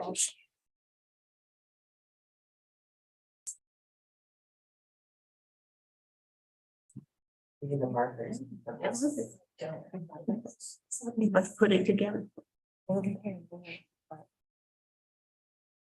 Yeah. So we've got 5 dots, Christina. That's what I think. Shannon's putting up 20 up there. You know.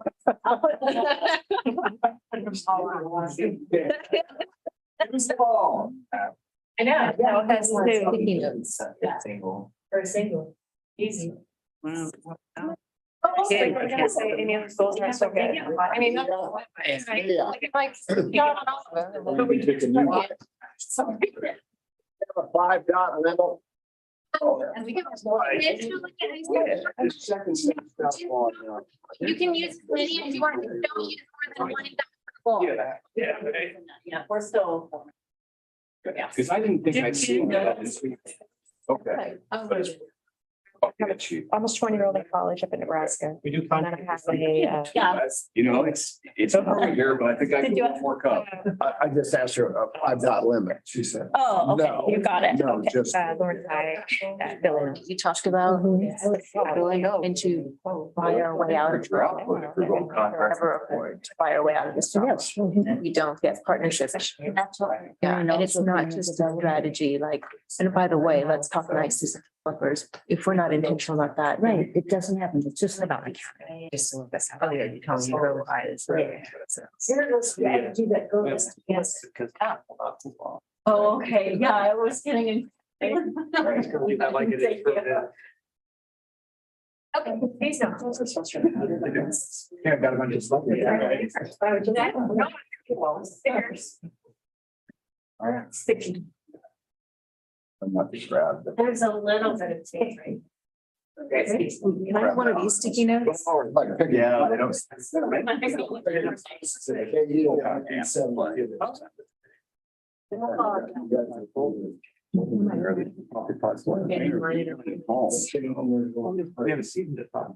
right, that's what she said.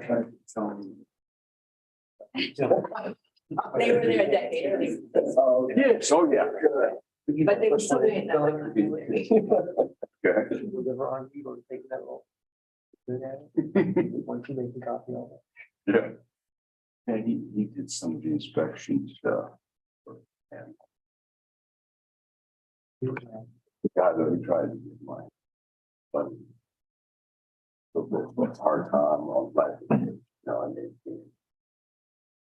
I think he was like 4 years. I mean, you know, he knows a lot, but this guy's like, that he's like. And that, Cool. And I haven't heard anything. Well, I got him connected.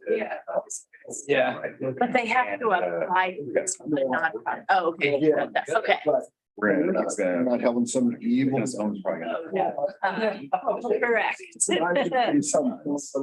CIP helps subsidize that road and it's gonna give us lots. But he's gonna give us value at market values and he still makes a profit on developing the lot. He's just not gonna build a house. We haven't quite got to the point where I'd like to get to the point where he builds the house, and sells it the first time into trust. We haven't quite, and possibility, right? He just hasn't get his head around all. Yeah. It's just complicated. It's complicated. That is perfect. It's been a few years. I've seen you out and about in the community and I was thinking, Community at large. at my youngest. Right. Right. You know, you don't understand. Being subsidized. Work and effort. Then I have a college student in Nebraska. Oh, okay. Yeah. That must have been the high school. Exactly. So How that works. I know, time flies.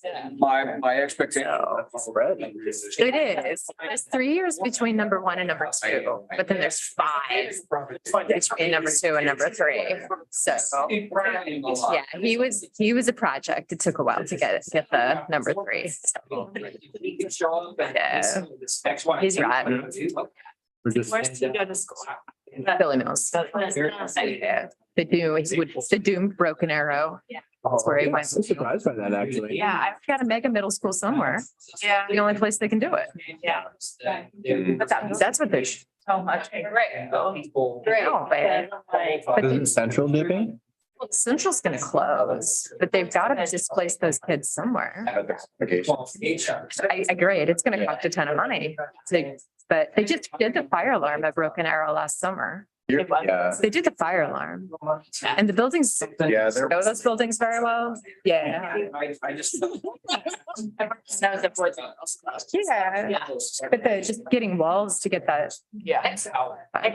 A lot of them, I mean, even Pinckney, that edition, like, I don't remember what year that was, but like Pinckney. I'm not that into it. Really- No, it was forever, but then they Yeah. did, like, No, Pinckney's the other one. I think it's Yeah. like Pinckney and Woodlawn, right? they took Woodlawn off. They took it off. The school board Yeah. did.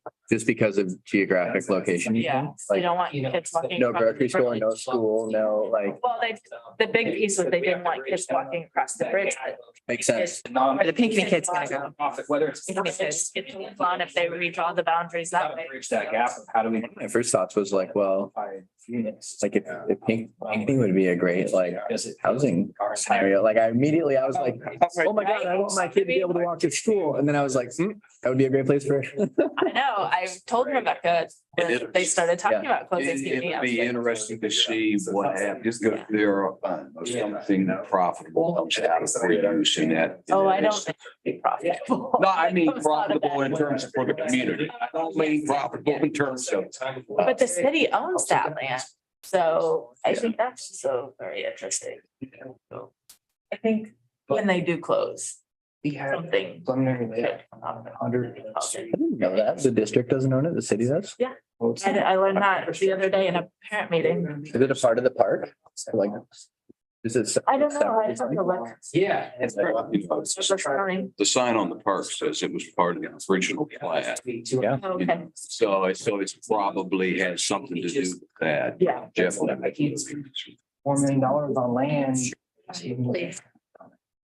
I've never looked at it. It's just like, I know, yeah, I see. Just gave up on it because you go through. I think that'd be a great senior housing It's complex. With like a health center and a food pantry, still utilizing those resources that community, that community needs. But they're gonna get.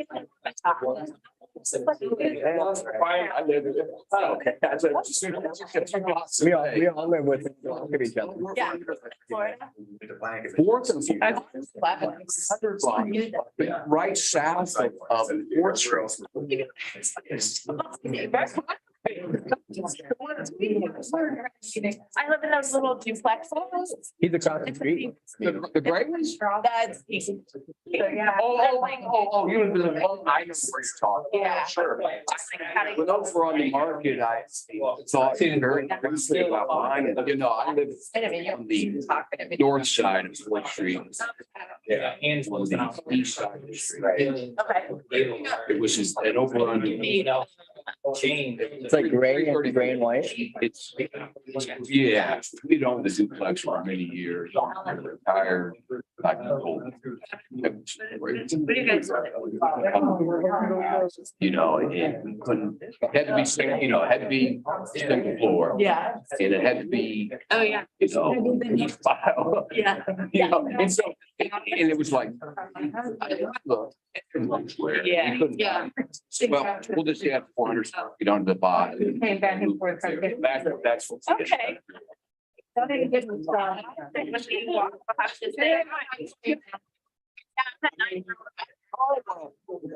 Dog?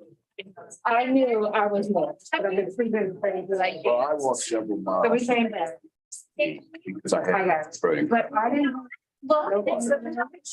Did you use little red dealer? Loves dogs. Red And dealer? so, yeah. But I never got anything. That's good. That's how I met Zick. Yeah, so. I called it out. Oh, no. Families were suffering and then we had stuff going around too. I had it one time. 50%. I just put a note on. We were done. I never closed it. There are people, you know, there were several people there on the east. Down there, east, just from Boston. I just need to get them motivated. But the school, your age. Yeah. That's the thing with this company closing, right? We've had. Yeah. It comes down to the basic stuff, right? The basic. That's just. It is, it's. Did you head down to Galveston? We had a holiday there. Yeah, I took back the 19th of January. Okay. And you know, Galveston's a big deal to me. I was just looking for a place to go. And the compromise was, okay, where can Jerry get a quick flight back to? Next year, I'm going to Scottsdale. I don't care. It's not my problem. It will not be my problem. I'm wondering 4 days. If we could, we'll bring it back together. Sorry to interrupt. Yeah, we have. Constantly, right? Nice to meet. Except the guy that lives. Heard of ever as part of the legacy. Like, only like the neighborhood oldies. that have been around for- Yeah. But The Gronies have been a part of that. Driving Bain. Great to meet you, and I'm just. Friday, come back on Tuesday. What? So, thank you all for your engagement in this activity. Excellent. Yes, go right ahead. So I would just like to call, and I opened the doors so that we could get. Yeah, that's great. Yeah. Okay, so we have multiple goals where it looks like we have a lot of synergy. Before we talk about the goals, though, I wanted to provide a little bit of an analogy. So in the community health assessment, community health improvement planning process, there are 4 main goal areas, and those are housing, affordable housing, behavioral health, anti-poverty and jobs, and access to healthy food and a healthy built environment. So they're kind of like big buckets for the work. And then under each of those goal areas, there's strategies. So like creating a mobile market for access to healthy food or et cetera. Does that make sense? Okay. So analogously, hopefully we can think about our goals are like big buckets under which like our work kind of falls, and they're like community level things that we're trying to move, if that makes sense. Okay. So what I'm seeing here is it looks like we have maybe our top goal in terms of the most consensus is around increasing the supply of affordable housing that's available for potential homeowners. We also have a lot of consensus around increasing the supply of affordable rental housing, around residents in unstable housing situations, having more permanent, affordable, and supportive housing options. And then we also have support around goals for accessibility of housing through rehabilitation of existing housing and then creation of new housing, and a goal around residents that are living in housing in poor condition are able to have improvements made. Someone made the point that that third and fifth goal there are pretty connected. So that is, I think, a good point that as we are making housing improvements that we of course would want them to be accessible, et cetera. And then what we have over here on the board, we have new permanently affordable housing units are included within private developments. And I think that could be, there's a lot of support for that, which is fantastic. If you wanted my advice, I think that could be a great strategy under these first two goals of increasing the supply of affordable rental housing and increasing the supply of affordable homeownership housing.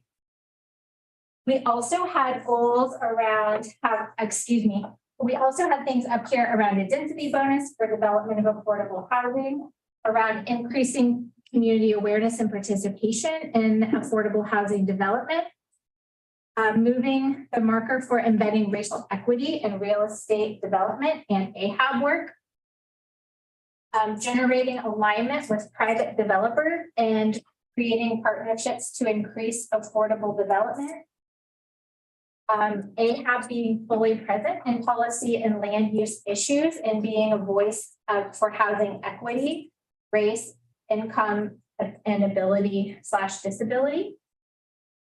And then developing a plan for ongoing community engagement to support affordable housing efforts and PR. And then we have set aside funding for reparation initiatives. So my thought is that these are all really important considerations that could be covered as strategies within the goals. Does anyone feel really strongly that we should not subsume those as strategies within the goals that are on the wall here? Yes. I do.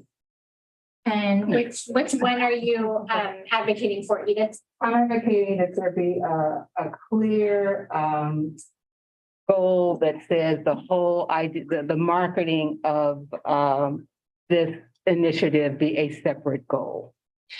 But what would the marketing be to do? Community awareness, community engagement, that's been named, of the overall impact, effectiveness, participation of this program in the community. So I guess my question is like, if that would be more of a goal for this, the work in terms of like, if we were successful at doing the marketing and increasing awareness and increasing community engagement, would it be reflected here? Or do we want to create a separate goal that says something like increase community awareness and support for affordable housing, and then have marketing as a strategy, community forums as a strategy, whatever, those sorts of things? Yeah. And I want to think about it like, I totally agree with Edith, and I want to think about it like,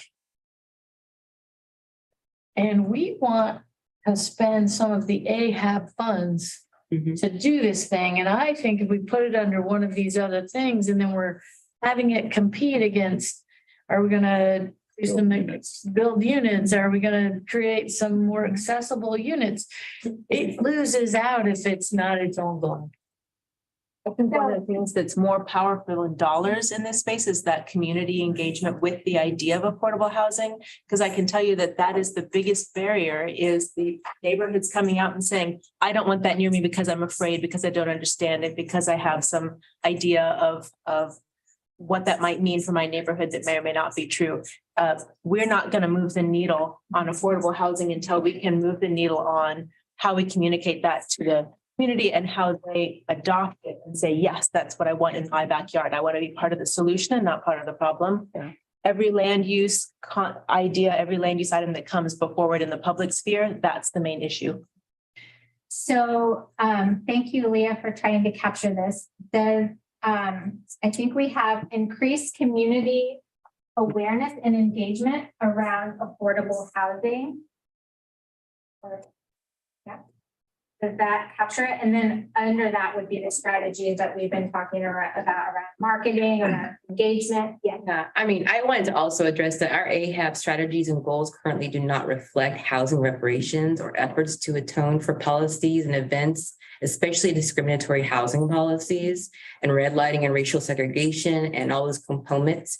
So I think that we definitely need to talk about setting funding aside for that. And then I don't know about a recommending board to move that upwards and talk about how this also gets in on that wagon and contributes funding to that. But I would like us to set that as a goal. I don't know what that looks like. And I can't even compare how did that even look like for people who are putting in applications, right? Are they going to compete against light tech funding, and also kind of talk about how they're dealing with racial strategies or reparation strategies. But I think that housing reparation strategies are one component of the broader reparations and equity, racial equity agenda. I think we've all talked about how we've paid outside the consultants that were associated with GARE and other practices and policies that have tried to implement some of these racial these priorities into strategies. I think AHAB as a goal needs to make some kind of statement that does that and moves in that direction. And that may not be in something, and I think they all align. I'm just going to stop there because I feel very strongly about creating that goal separately in itself. I would, okay. So Leah is putting down a goal around increasing racial equity in housing, and then there would be potential strategies around reparation and the reparations is like a weighty word, isn't it? Like when you throw that around, so we've got to be careful about that. Strategy to achieve the overall goal of racial equity. Okay. Yeah. And then there's strategies indicated that will lead into more of that discussion. But the goal itself, I would like for it to stand. If we have to have a vote on that as a group, maybe we can do that. I think there were multiple threads of that came up already, but I would love to get the group's feedback on adding these two goals, one around increasing community awareness and engagement, and one around increasing racial equity. Tell me how we get racial equity down to the consumer level. Well, it would be through like policy, system, and environmental changes. That would be up to this group to determine what those. We just got 500 units built and they're all up and standing. Tell me how we accomplish that goal. They're there. They're ready to go. Help me finish this. So it could be around looking at, for example, what barriers are in the way of people getting access to housing. It could be looking at how to make reparations for historical injustices. So are we recommending payments be made to people? That the group has not talked about that, but there I don't understand the term that's being used, right? So Yeah, that could be a strategy. A reparation is financial, right, giving money to enable somebody to get housed. I'll throw out something that I think is kind of practical that we can get on board with it. So in some rentals and a lot of rentals, having any justice involvement is a barrier to being able to get housing. And we know that kind of disproportionately that impact then falls on people of color and especially Black people in terms of who has borne the brunt of the justice involvement to date. And then going forward, if you also have more trouble getting housing, that's a way where putting that lens on it and kind of looking again, like maybe this doesn't knock you out of the running. Let's ask the next question. So I've got lots of resources and I can share that with you if I airdrop it to your phone really. And like you can see all about the affordable housing, universal design requirements, housing reparations articles too. And that can help inform some of maybe the questions or some of the outline that we talk about the strategies. But I think maybe your question is maybe about like vocabulary or the use of the term of reparations. And that could be something that we look into examining on a different level as we talk about maybe building it into what other subcommittees can look to do. I see a lot of talk about making sure that we have set aside time to structure a committee that looks at public engagement. So maybe that's something that we could look into strategies, is kind of designing what the definition of equities or racial disparities or what our utilization of local contractors equity inclusion work looks like. I don't think we're talking about giving reparations to people. I think we're talking about strategies and goals to do some of that affordable housing work to make sure we're reaching our demographics that absolutely have been excluded from these conversations about what affordable looks like in housing. I just wanted to just support this with some data and maybe ask if the AHAB is interested in being more specific perhaps in the goal.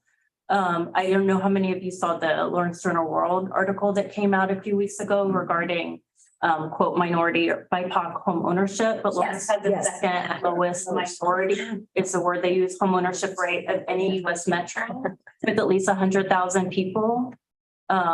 So we have data showing the gap between the percentage of white home ownership and Black, Indigenous, people of color home ownership in Lawrence. Only 21.5% of quote minority residents in Lawrence own their home.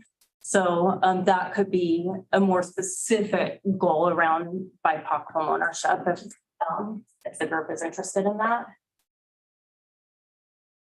Thank you, Leah. I was just thinking, where did I read that recently? Where did it? Top of mind. Can you send those? reflects them in our notebook. I mean, we have our applicants provide information about the populations they serve already. And that's a weighting factor in our current.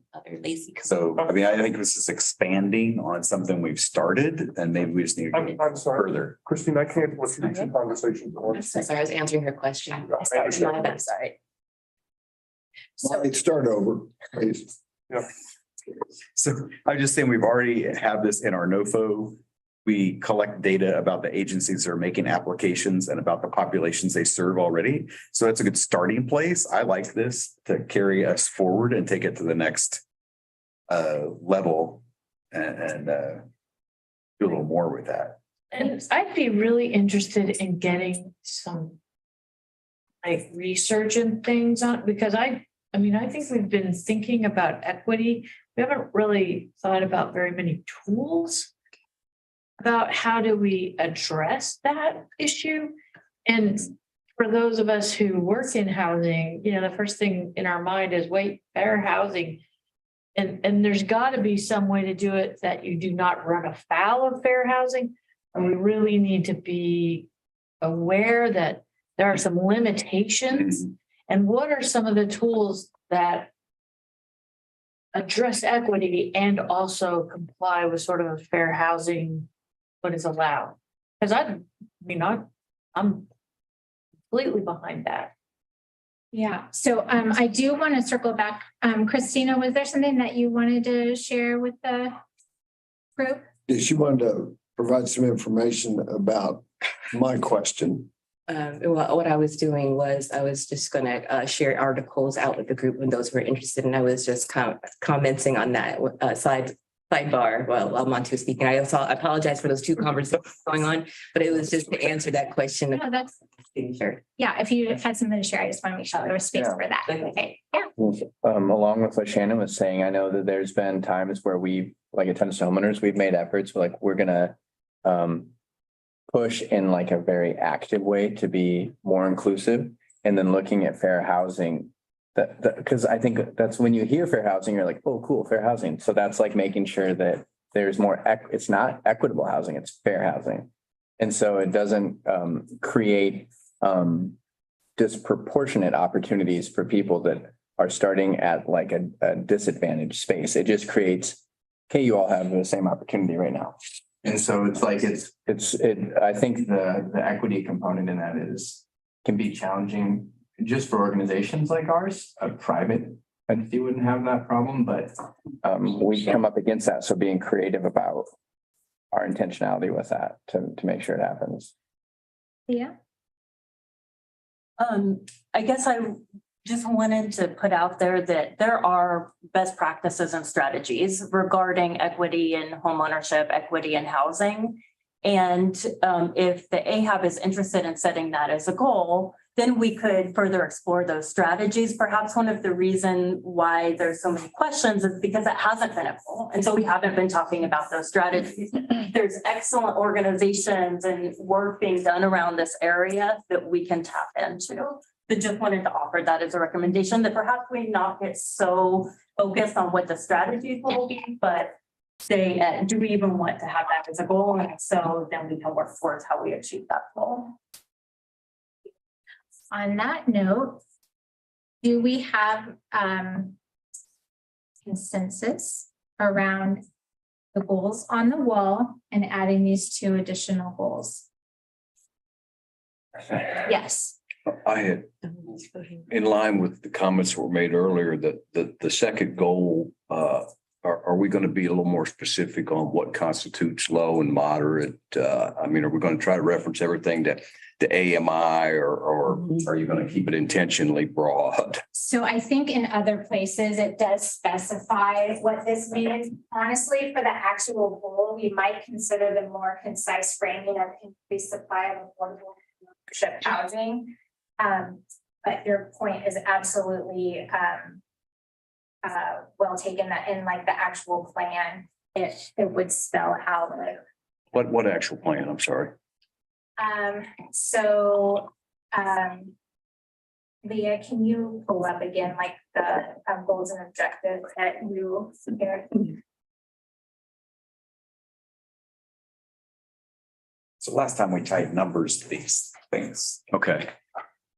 It didn't work I out. just haven't done that yet. No, I think that's Do it part of the against what we did. strategy, and we'll get more. Okay, then I'm way out of line. I apologize. No, you're ahead of where we. Right, it does need to be more specific, like, we do need to get to the point where it will be more specific. Okay, Yeah. okay. So like, for example, in the housing and homelessness community plan, under there, increase the supply of affordable rental housing. They have for households at 30 to 60% AMI. Is that correct? So. Okay, yeah, I hadn't seen those yet, since I hadn't seen the housing and homelessness community plan. So I wasn't familiar with those more specific definitions. Yeah. Okay. No worries. Good question. Any other questions or clarifications? Yeah. Real quick, I was just gonna, since we're shifting some of the language just a little bit, is that the next step then, just to go through and restate what each of those goals would be? We can absolutely do that. Okay. Yeah. Would you like to lead the next section? I mean, I was gonna say, I did synthesize real quick, so I can just read them off, which includes those.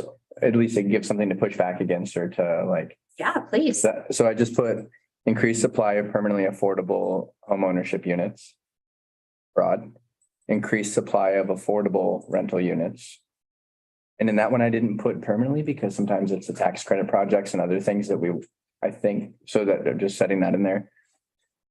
Improve accessibility and general conditions of existing homeownership and rental units. Sorry, just 1 second. No, you're good. You know, that's what it is. Can you say that one more time? The third one?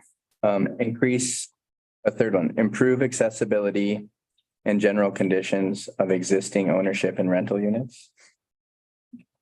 Fourth one, increase community awareness and engagement for affordable housing. Increase racial equity in housing. That's the fifth one. That was just my general, like, real quick, trying to. Can you merge these two, right? Right. those Yeah, two- yeah. Yeah. Yep, that's great. So did we lose the community awareness and No, engagement? that was increased community awareness and engagement, and they're not in any priority, it was just how I wrote them down. I think it was increase supply of affordable home ownership units. And I put permanently for that one, which is a. Didn't discuss. And then 2, I had increased supply of affordable rental units.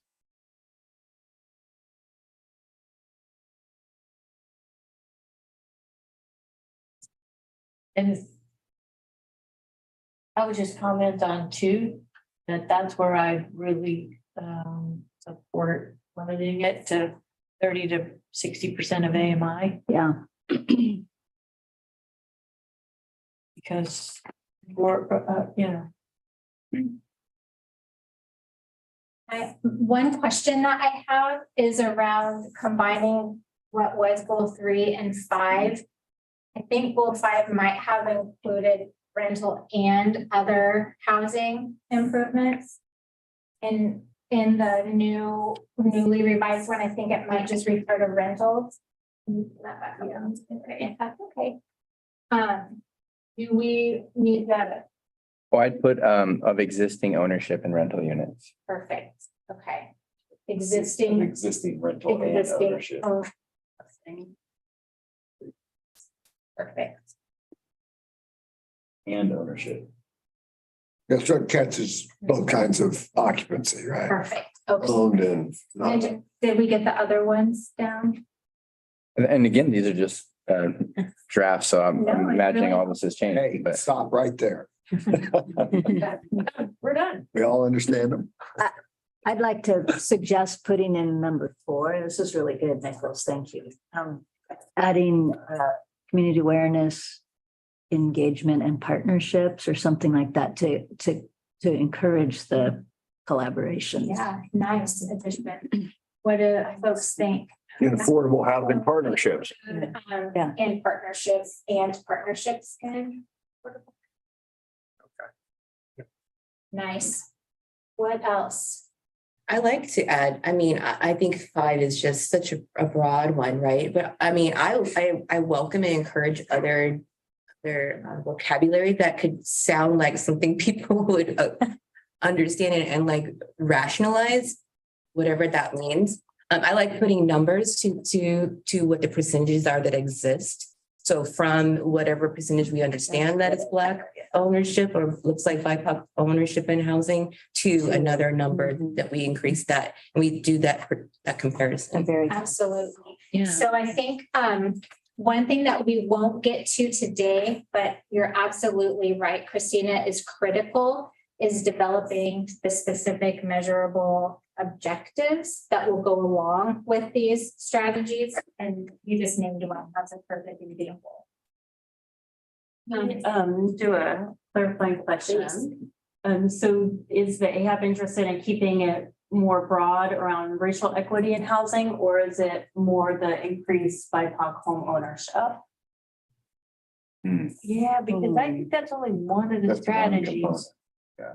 Okay, right? Yeah. just want to make sure. Well, and I sort of had a little bit of a related question. I don't want to lose the focus on racial equity, but someone else had put up here, so I just want to raise it. be a voice for housing equity, race, income, ability/disability. So we know that there's different groups that are disproportionately affected. I didn't know if we wanted to do something like increase housing equity, EG, race, and give examples, or if we want to just leave it at increase racial equity in housing, because we know that's a huge disproportionate burden that we need to improve. But that's a question I wanted to pose to the group. I want to, I get away from, we're talking about policies and discriminatory practices and covenants and financial systems and property devaluing and destruction. And I don't want to take away from that component. I don't want, to say Black Lives Matter and then we're all lives mattering. I don't know who's hearing us, but I really don't want to get political, but this is absolutely political. I want us to keep our goal in alignment with using housing reparation strategies and welcoming those strategies. And so if we can keep in alignment with, I think once we understand the data that is reflective of BIPOC ownership, then we could be more strong in that goal setting and be more definitive. But like I said, I do not want to hold a flag for this, but I welcome any other comments on how that may be something we could fluidly, vocabulary-wise, make it to still make sure we're setting a platform that this is racial equity and restoration in housing. For me, anyway, that's what I would like to keep that. So in the housing code, discrimination is illegal based on ... 5 or 6. Is that kind of what you're leading to? That we ought to be talking about all of them? Because it's housing. Not necessarily, but I did want to pose to the group. It's got merit. So. I have no. Like, for example, there's other groups working on gender-based violence in town, and gender could be one. Right. Sexuality could be one. I understand. Et cetera. So I'm just phrasing it. Right, yeah. That note, so. The whole. Sorry, was there a comment on this? I'm sorry. So I was kind of thinking, I really get Christina's point that if we start putting the whole laundry list, we sort of dilute that there was very specific policies having to do with race. And the other one that I can really think of is, persons with disabilities, but we have another goal. So can we increase that one to not only say, accessibility or rental, but it encompasses that they may be first-time home buyers, right? And that one could sort of, because that is another one specifically that you can just look back and go, our building code specifically allowed non-accessible units for hundreds of years, right? But that, I don't know exactly, and to add opportunity for home ownership or something in that one that also specifically addresses that for that population without diluting, right? Or trying to be like you said, all lives matter. Well, that's not really getting at the point. And so I don't know if we could do that. Sort of take care of Which that. which one are you talking about? Which one of these two? Number 3. Where it says improve accessibility. Okay. That has really been us funding agencies who are going to rehab an existing home Right. to allow accessibility features. But again, that, the disabled population, well, first of all, they're not only extremely low income if they're on, Supplemental, SSI, right? Can't afford a home and. On accessibility in number 3 doesn't really talk to me about that population. Right. But individual strategies underneath that can can narrow those definitions down, can it? Or can it? I don't know. Yes, it can. It's just about whether the group wants to explicitly name. Okay. Under number one, increased supply of permanently affordable homeownership units, could it be a subcategory on that, under that? And then when we're going through and receiving applications that because we have a rubric, right, that there's something incorporated into the rubric that prioritizes. Does that make sense? Like housing units that would serve individuals who are experiencing a disability or that particular component. So it doesn't need to be added on, that it allows number 5 to exist as number 5 exists and recognize that. And that it's also not just like a tag along to number 3. And does that make sense? Like we have As a strategy under 1. yeah, as like, it may be, I don't know if that's traditionally how it's been, but we have these kind of like asterisks, or earmarked things that it's like, we're looking at these things specifically under that. In addition. I was also concerned that we're losing the focus on accessibility for people with disabilities explicitly and. I think that's why they were separate last time, Right. because it was a population that was identified in a study. Right. Yeah. I wonder if I hate to add a goal, but if we said, improve access to accessible units. As a Physical access. basically split those two apart again. We're back to, But I guess that's if you want to put an emphasis on accessibility, access to accessible units. Improve That options. Its own Little real thing. beast in town. I mean, that is almost impossible to find. So maybe I'm hearing a case for keeping those two separate then. So it would be, am I hearing a case for leaving those two separate, the accessibility and the having ability to have or housing conditions improved? my other thought on that was that if it's a points-based system, that it's through those points, we're incentivizing builders to build accessible housing. So if you say like, oh, it's going to cost a little more because the door's got to be wider, the turnaround for the bathroom, but you're missing out on like a significant number of points if you don't make that an accessible unit under increased supply of permanently affordable homeownership units. Or I guess that would be rental too. So I'm thinking through it out loud. Right. And I think that's a great strategy, but it might lose some of the like retrofitting existing housing, for example. Right. Is there another comment?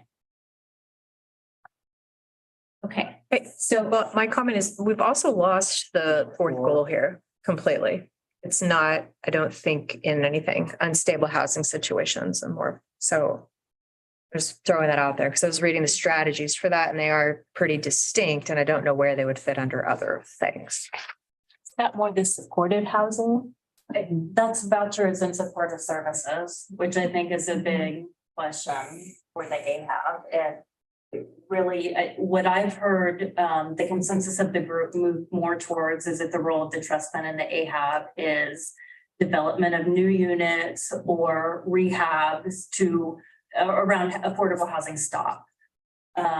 So I think an important decision is what is AHAB's role regarding supportive services and vouchers?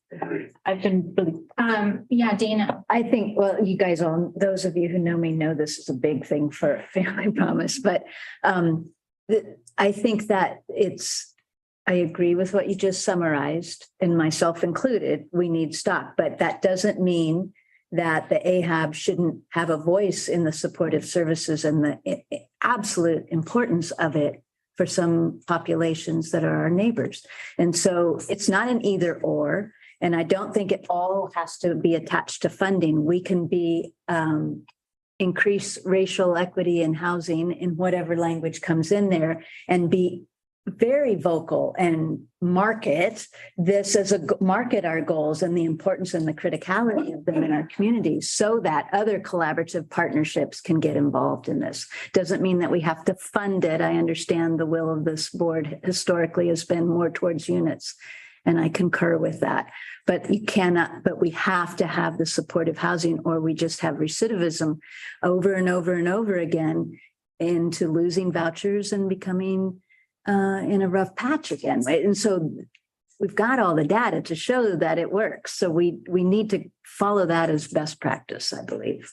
I appreciate that, Dana. I also wonder if this helps us at all. Yeah. On the first bullet here under the, I thought that when Leah was reading it, I thought that very thing. I think the reading of this goal too is important, and maybe we haven't been great stewards of that. And this says we're moving people from permanent affordable and supporting how, from unstable situations into permanent affordable.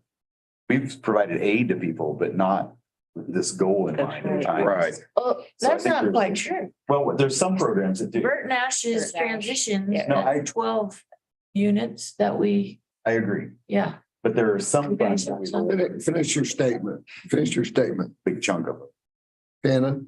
Yeah, so we assisted Bert Nash to build transitions over on the behavioral health campus. That property would have not been built without AHAB. I believe we help Tennis to Homeowners has, what's the name of the house that you do? Sunrise House. Yeah, I mean, they have units that we've created. And so, I mean, we don't always get one of those apps, but I do think we have really looked at it hard when we have Right. gotten one. Well, and the New Horizons program fits right into this. It's New totally Horizons is is a great idea. That's a Decus project right there. Rental assistance that we've done hasn't necessarily fitted in this. Right, right, yes. There's a lot of it. so I Very think good. what I might be hearing, I'm gonna push us a little bit because we still have a lot to do. Yeah. I think what I'm hearing is that there's really a strong case for keeping the strategies, including the one in The goals. turquoise, excuse me. Yeah. Sorry. Math is more, right? For keeping the goals, including the 2 new goals, it sounds like we want to keep increased racial equity in housing so that it doesn't get buried with anything else. Yes. And then, so I think if it is the will of the group, I would like to give you a 10-minute break. We will reconvene and then we will dive into strategies for achieving our goals. Does that sound okay? All right, so if we could come back in 10 minutes. Do we vote or however do we agree that those 7 are what we? So I do believe that there are still 7 because I think we pulled them back out because we didn't want disabilities to get lost. Leah's working on it. Oh, okay.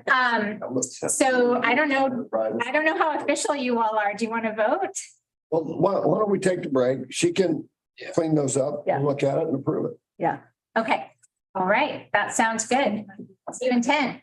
You're gonna enjoy it. Yeah. Done right at the right time. Yeah. I would say I basically. Homeless cycle was my first time on the board, so it's my first time meeting a lot of people in person. too. Yeah. Yeah. For chamber, right? And I'm down, so you're right. Have not, I was getting this level up until now. Going to like the goals I think was measured. I have to get a box just to eat the chips out of it. Yeah. It's- Well, and you can see how Curious. is to overlap things, or even with our. So does your husband go to the Big 12 tournament? Some of Yeah. Oh, yes. Funding, so we didn't. Definitely. I figured. Getting somewhere else. I'm leaving for California, the 23rd, and he'll come on Sunday or Monday, depending on what happens at the regional. I'm like, really? It's happening, since we know. Well, Because someone's need to get this. if our goal Yeah, I guess the essentially game on is Saturday was by pretty other bad. entities, They don't all play together use our at the same time. elsewhere, Yeah. not So give ourselves an they're advantage. either, they all are gonna have to play really well, including, I mean, County. Jalen's had great games. And then the rest of the teams had great games. And there's been some peaks, but we need Jalen plus Grady, plus KJ, plus Delon. Not wanting to lose. Plus like Kevin. It's not. I will say that It's. those are it's pleasure. because all things. That's good. Well, we don't want to spend our money on something. Some of them are clearly seniors. It's honestly Yeah, but they were kids. They exactly. building new, whatever. More than. So great. But we're into their twenties. Yeah. Even the comments about like kind of fixing or improvements to what Shannon essentially pointed out. Like when we made these goals 5 years ago, there was no system in place to do this.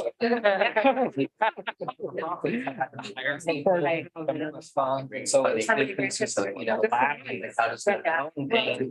Something there where it's like 547, like maybe with that ramp 5 months away, because you started. Yeah. Great. That's great. Yeah.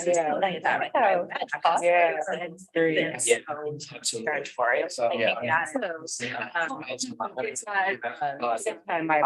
I would really like to see Territorial that I don't. occupied units or So I think us figuring out how to do essentially workforce housing that are occupied. How do you bridge that gap of for profit?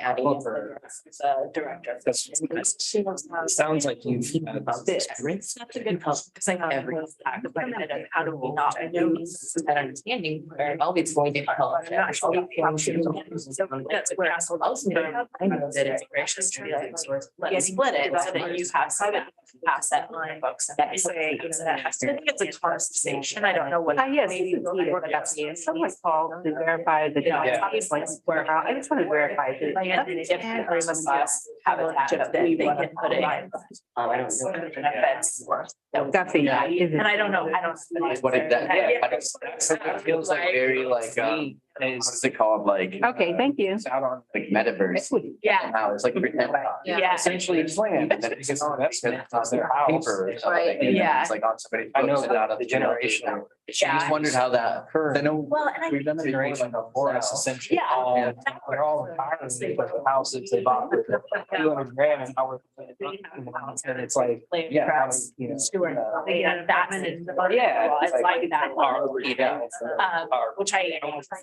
People who qualify. Like, well, houses that we build. Some kind of assistance to. But it's all in the Essentially be land able to trust. participate at market It's rates. kind of, so all of, you see the entry, how. does Yeah, it- whether it's just a down payment assistant or first time home buyer credit, but I think that. Flexible, as I thought they were. Yeah. It has a lot. Yeah, and I just wondered, some of that equity just on the land, would put it and then roll that into. Are you gonna do a tour? Yeah, I'd be really curious to see. Yeah. We're doing a tour Statistics from the. What I understand. They sold and I then. have another couple going with them, so that should be. And I think that part of what we're missing The as land trust, it seems to me like if they agree not to capitalize. I think that's for everyone right now, not just the board. Leave it there. Everybody I know is like, man, I would love to sell my house because it's worth $100,000. Yeah. And it's done. Right. Like whoever Yeah. puts it in, it's like, hey, matter and, yeah. Yeah, I think for me, the concern and this man, what happens working on it and figure it to someone that's. To sell. No. This reason. That's what I. The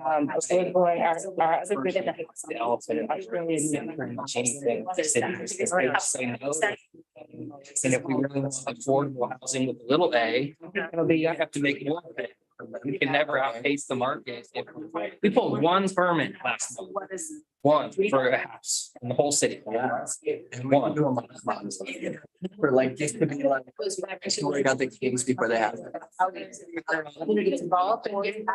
Do we ever get to weigh in on the lot inventory reports those guys do every year?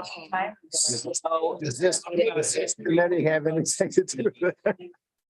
Are you on the code steering committee or have you come to any of those? The what now? Yeah, the code steering committee. Well, you should definitely try to get, because that's where we're talking about. It's hilarious. It's The first report that came out, $600. I went and knocked 200 of them out because they're I know. the lot next door. There's roughly 30 listed for sale, and of those 30, I think 27 of them are over $100,000. And or are in a, Fall Creek where your building cost is going to be minimum anyway. Well, those are over a Just hundred. because- Yeah. Just. It's like actual market participation, that was stuff that's. It's all, most of it's owned by an out of town builder. I would say he's building 60% of the houses in town. Who's that? Gervais. Mike Gervais. He's not from here. He's from St. Helens. Yeah. So,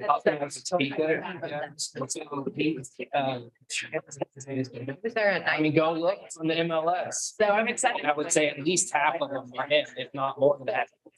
So we want to talk about local farms and what we've done to our real estate for a building few days and then we. development industry. And then let someone from out of town come in and get on. It's only getting worse. It's only getting worse because, yeah, like I said, look at excited. City pulled one. Last year, we pulled 79. It's the lowest amount in the past 60 years. Since 1950. Yeah. Well, 2022. And I would say historically, we've been more like 200 to 400, depending on, if you look from the last 30 years, I would say it's more like 250. But since 2008 happened, it's been more like 150, maybe 200.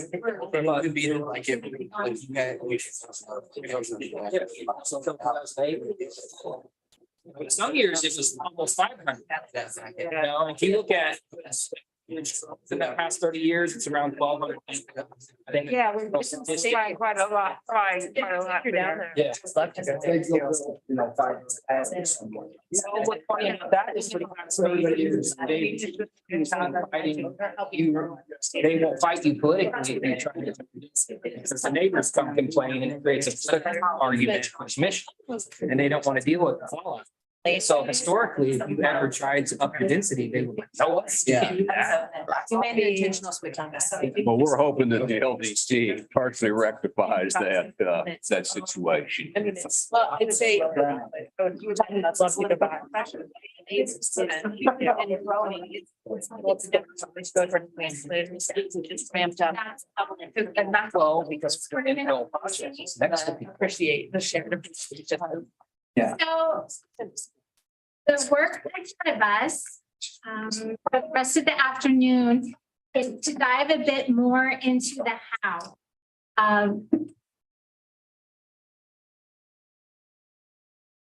Yes, thank you. Yes, yes. But before we do that, we are on the goals that you came up with. So I think Leah, our goal that she will display for us. Oh, you want to think about Yeah, this will. Okay, thank you. Is there one that we can't see on the screen? Are there 7 or there 6? No, thank you. Did Okay, You're all right. All right. Gonna be some. We didn't get the unstable back in, but You didn't get that. You're talking about this. Okay, thank you. Sorry about that. Okay, well, she's doing that. What I'd like to do is try to vote on this as a block. If somebody has an objection, we can certainly talk about it, but I'd like to take one vote and approve this slate of goals. We can do that. I would move that we accept this 7 goals for our next 4 years. A second. Second. Okay. Where did the racial one go? It's on screen. Number. It's Now 7. Sorry, could you repeat the motion? Sorry. I move that we accept these goals for the next strategic plan.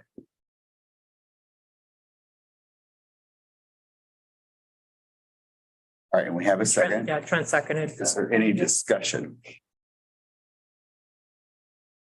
I did the discussion beforehand. Yeah, I want to compliment everybody. We had really great discussion. today, much better than I think we had 5 years ago. Maybe it's because we know more, I don't know. But it seemed really interactive and I really appreciate that. So I'm going to call the roll if there's any. Okay, Thomas Howe, Yes. Sarah Waters, Yes. Christina Gentry, Yes. Erica Zimmerman, Yes. Dana Ortiz, Yes. Edith Guppy, Yes. Bill Engelhardt. Yep. Karen Wiley, Yes, Willie. Willie, I'm gonna get that right. Sorry. Nicholas Ward, Yes. Prince Santee, Yes. Mark Bueller. Yes.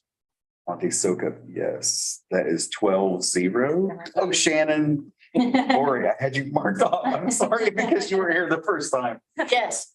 So it's 13. 13. Sorry. I won't lead the next meeting. How about that?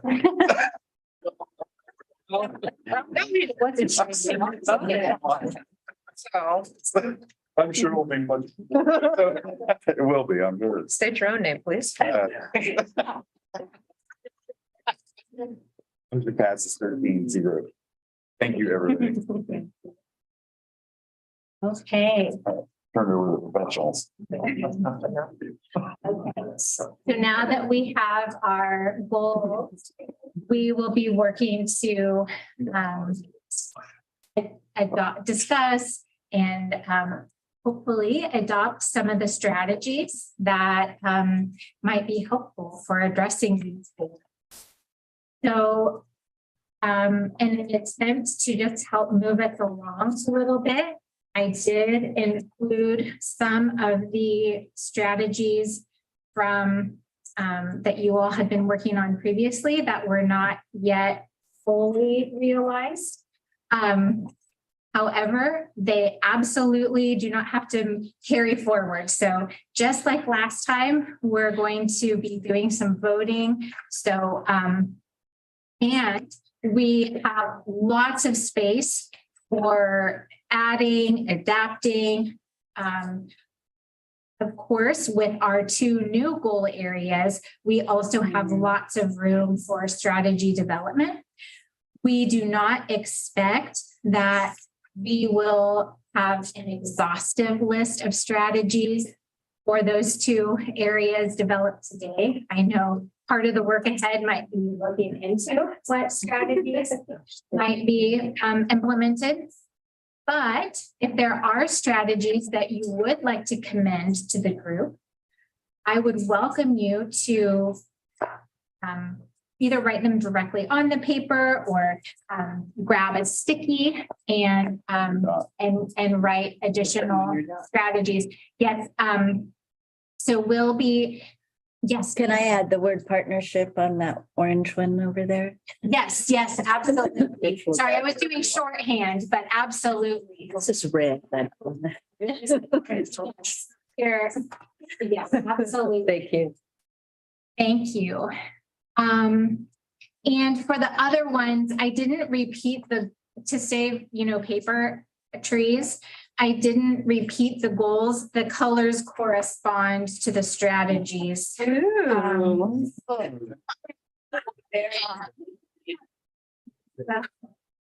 Okay. So are there any questions? Yes. How does this play end? In other words, we go throw 200 more things up there. And then at some point, we go home and or we'll be finished. Will we have this all cleaned up? Well, Likely not. so my hope for today is that you all will leave here with consensus around a core set of strategies that you would like included in your next plan. What I will do is, unless Leah wants to, but I'm happy to distill what you all come up with, and then it will be shared back with you in a more digestible format. That being said, there are the strategies that Leah shared from the housing and homelessness plan that are not currently reflected here. So if there are strategies from that plan that you would like from the housing and homelessness plan that you think should be aligned with the AHAB plan, that make sense, feel free to put them up there. If there are strategies from the housing toolkit or other strategies that you recommend we consider for Lawrence, please put them up there. Other questions?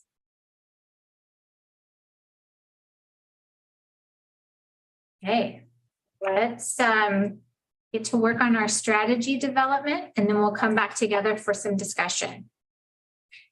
You have some of those little yellow posties that don't. Yes. Okay. You only get two. We only get two. You're wanting to streamline this discussion period. You go. Do you like them? Nope.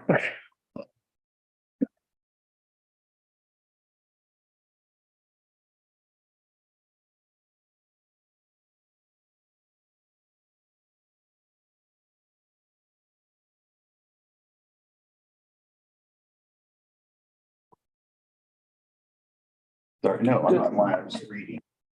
Does our money go to someone? Is it always matched with other funds? Or sometimes is our 50,000 the only 50,000 that goes? Yeah, So yes, yeah, but there is. leverage. okay, but if we're helping winterize that kind of stuff, that's. That's like, Dollar. but most of the developments, of course, are gonna. Get something else going on. And we, part of our current rubric.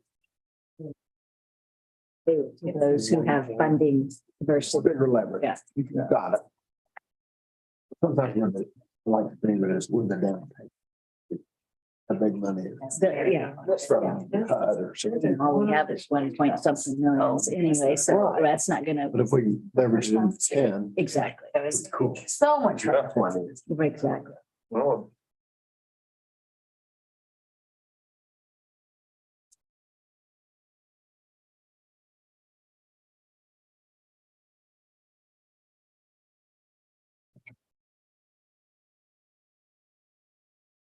I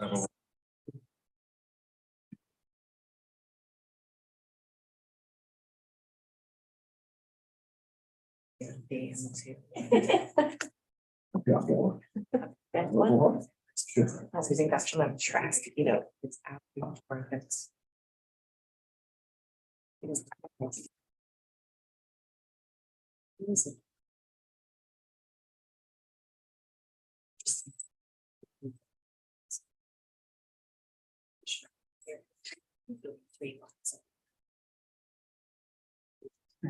What you do for every good development. He's gonna say. Yes. Yeah, right. Tell me, I should know, I'm on this team. Can you tell me there, can you scroll down a little bit so I cite the exact name that this is, no, the other way to the top. There we go, Housing and Homeless Community Plan. Thank you.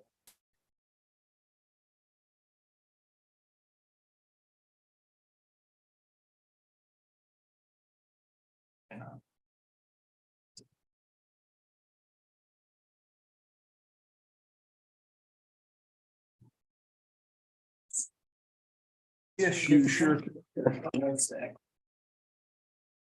Separate.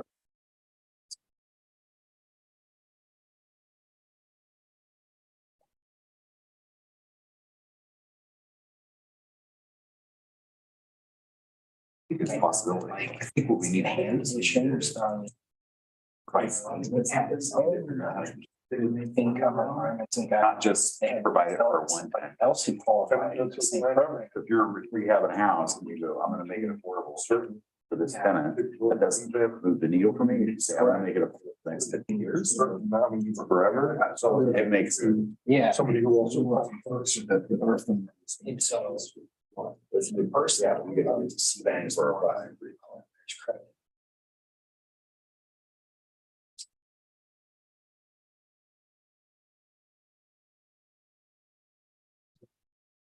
$1,000 reduced full after the years which you sales. So you had to put back $2,000 to $3,000. Right.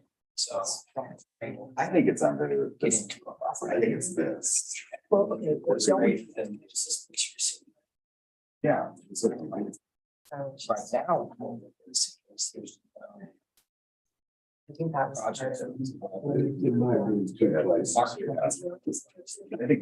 what we should.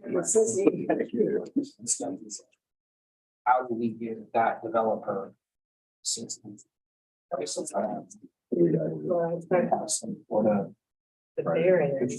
Yeah, control. You don't want to. It's just. So maybe. But what if you've got. Oh, that's cool. Yeah.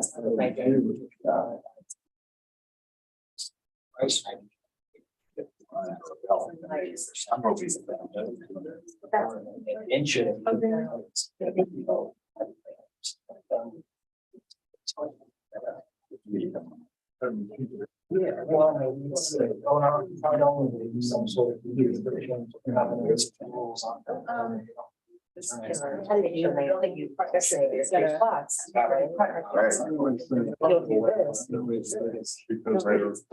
Okay.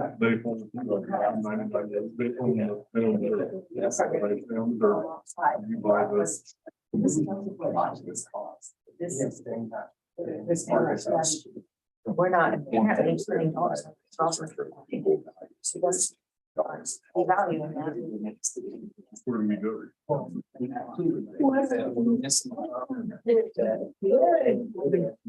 Why they're trying to stay out of people.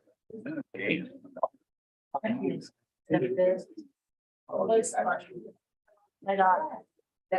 Sure, I got Better than my marble. Both for it, yeah, yeah.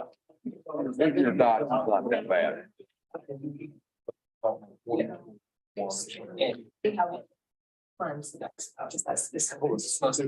bad. Well, just really been a little bit less fun. Great. So 1 out of 5, maybe they're operating 20% capacity. That's right. And as I say, the issue is how do you do it? Yeah. I think we could have done a regular. It's currently. Well, it's in favor today.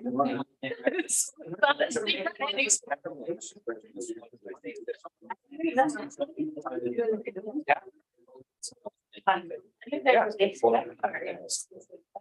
Tony Crash. Just trade.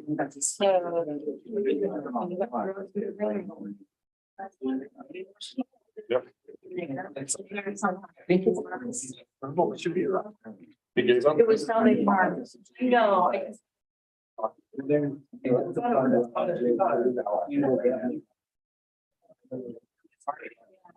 I don't learn about it, which then gives. So by rights is what's. What I wanted to try to move it to. Those duplexes, is that the ones off of Castle? Three thousand square feet. Yeah, that was That was a slam. That was all they project, had to yeah. do was say, hey, It would be. we'll try to fix the drainage issue. Square feet per unit with. Yeah, from what I could see, it looked like a good project. Cause there's like 7,000. It's drainage, we need it. That was a NIMBY thing, I mean. For us to do. Yeah, that's what they said. I love, it wasn't outrageous densities. Retail. So. I'm with you. How could That that was- be any more than that? Can I ask you a technical question? I might defer my answer to. Well, Yeah. it's, no, not that kind. Yeah, one of my students been years ago. I don't need to. Yeah, I'm not gonna, yeah. At today's prices, I was gonna build a small footprint, not affordable house. Which would be least expensive? Slab on grade, stem wall, or piers? Out of those three, probably silent. Okay, it's a loaded question though, because it value from going up, like a 2-story. Well, it's gonna be 2-story. Yeah. It's gonna be 2-story. Okay, well, That goes without, Yeah. yeah, well, that goes without saying. It's gonna be 2-story. that more than likely is your best bet for price per square foot. But generally committing to a larger structure than it is like 1,000 square foot ranch, you know, something real simple in one level. But you're. I'm talking about a 900 square foot, 2-story with a footprint somewhat less than 600. Yeah, Just a little bit less than 600. yeah, you would be just slab on grade. Really? Yeah, I mean, as far as. But is that because of the price of labor as opposed to the price of material? It's hard to quantify, but I would say generally speaking, locally. You're gonna run into, everybody does. I know, well, I get that. Deviate from local knowledge. Yeah. They're gonna. Yeah. So I would say, generally speaking. Slab on grade, little 2-story is your best shot. Okay. What you're gonna run into is diminishing returns from energy code. You're punished for going smaller. The air exchange is required. It's just easier on a big house. It's like an air compressor tank.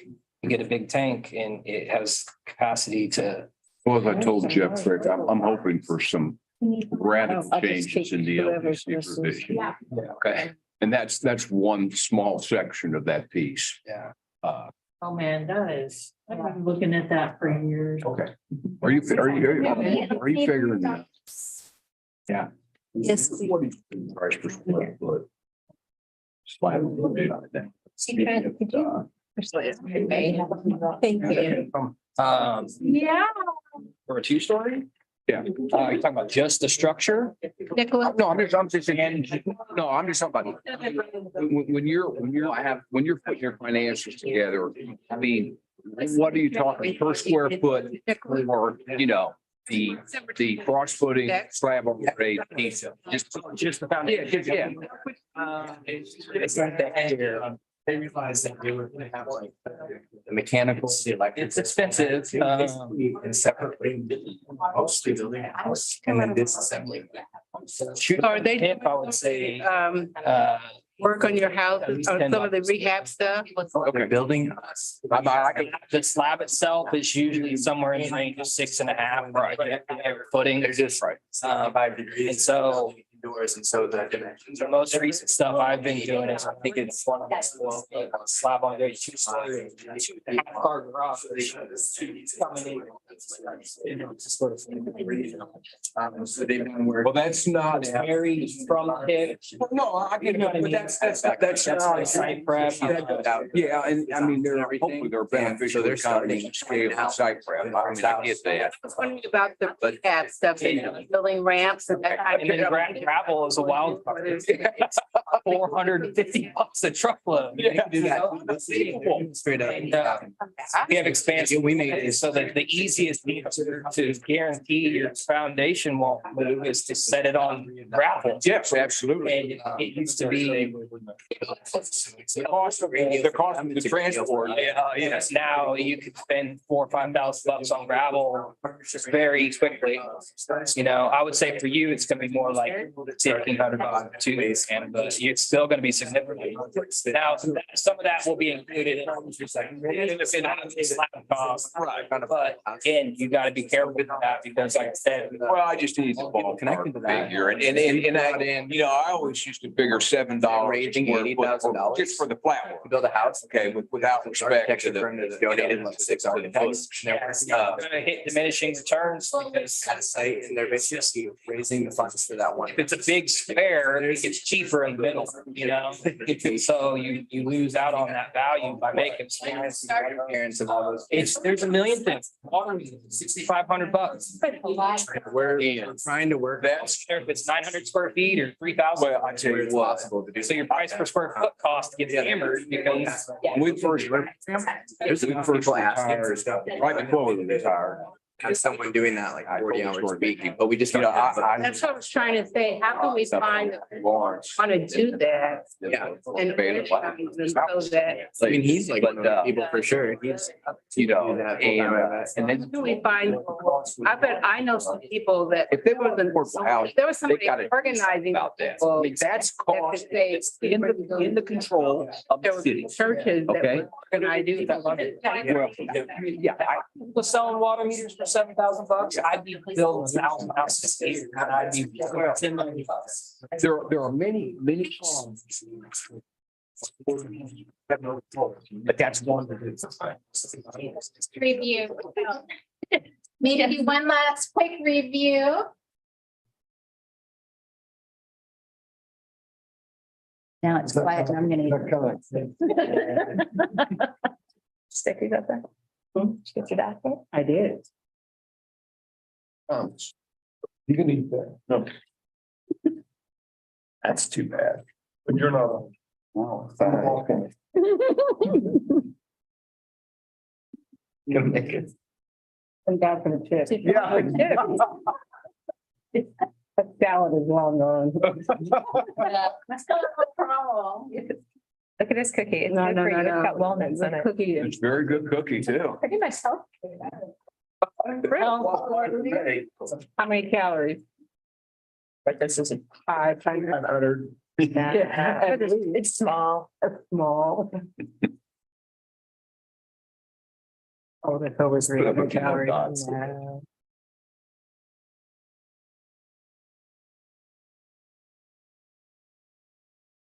Talking later. Them two to my car. Some subsidies since November 15th. Every day. Every day. Wow. Got Been doing 10,000, got 12,000. 10,000 a day for November 15th. I know. And now it's a game, because now like the other day I was like, huh. I was like, sure, you know. Wow, congratulations. Yeah, it's gonna go.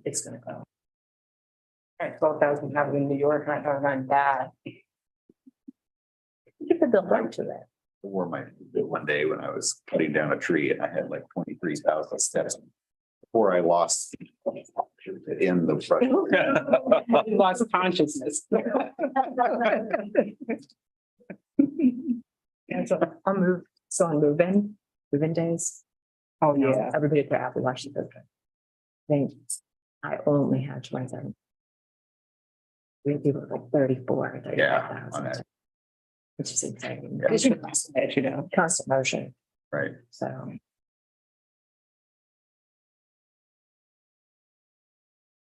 But there's wind changes this weekend. So I know, can you believe that? No. No, Yeah, but I'm excited because last night I was driving home. It's on the It was like 14th. 5:40. The sun was still out. I asked. By the time I get home and. I asked if they could move Yeah, it. it starts. Yeah. And I went Oh, to that's lunch. funny. I asked You him. did. Yeah, and essentially we would have had to start over. But yeah, the so for next week. So we pushed it It'll out. be easier to lock you know. out or whatever. So, yeah, I moved my vacation. I just can't believe it. I moved my vacation. A day. No, you went to. So, Yeah, on the sending all these pictures in the 45. extended family chat. How old is this? There it is. I'm taking. And she went Get out. cooking But I know. hope it's early on. kind of focus. And so making foods, they're visiting. Right. There's the ear thing too. Right. Ear parking. It would be. And, you know, She'd never even met any of them. university, whatever neighborhood. They know each other. Everybody's, isn't that sound fun? They don't really know. But you just discuss the navigate pictures. Has that kind of housing component required, so donating. Showed a picture of the church today. Local ground. Just with the history professor at Baker. And my daughter's getting her master's in historical preservation. So there's a lot of history discussion in our family. It's not in the DNA. She said on the site, is it against the other houses on the It's gonna be side? back to back. So I would report out to you all where it seems like there's high levels of consensus among the group on strategies to include in the plan.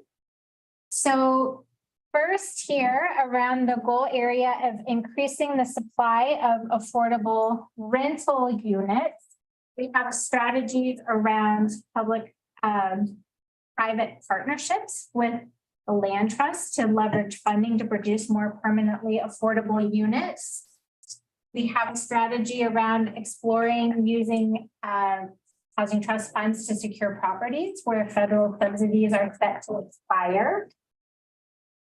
And then we also have some interest around establishing a low interest revolving capital loan program to make capital more accessible and to lower barriers to access to capital to build.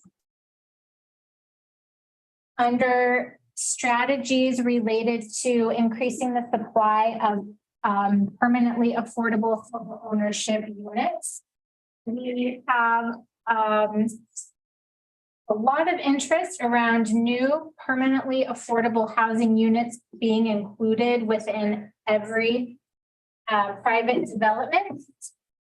It says within private developments, and then someone also suggested every, so something up for discussion. We also have funding the preservation and rehabilitation of small/modest homes through grants, buying blighted and vacant properties, etc. We have, I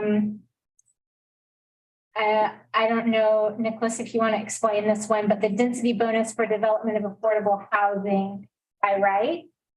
I'm not sure. I didn't put that sticky note up there, but it. I put the sticky note up there. Okay, yes, please. So there are places that basically, if you want an increase in density from your zoning, you have to make an affordable housing. Like so many of those units have to be affordable housing. And it doesn't run afoul of sort of the zoning because they're asking you for an up zoning. And in exchange, you're saying, yes, that's fine, but 3 of those units have to be affordable. And to me, being in this college town, every single one of these projects comes and says, we want to increase the density by many, many, many units. And I don't know why we don't say fine, but 5% of those have to be affordable.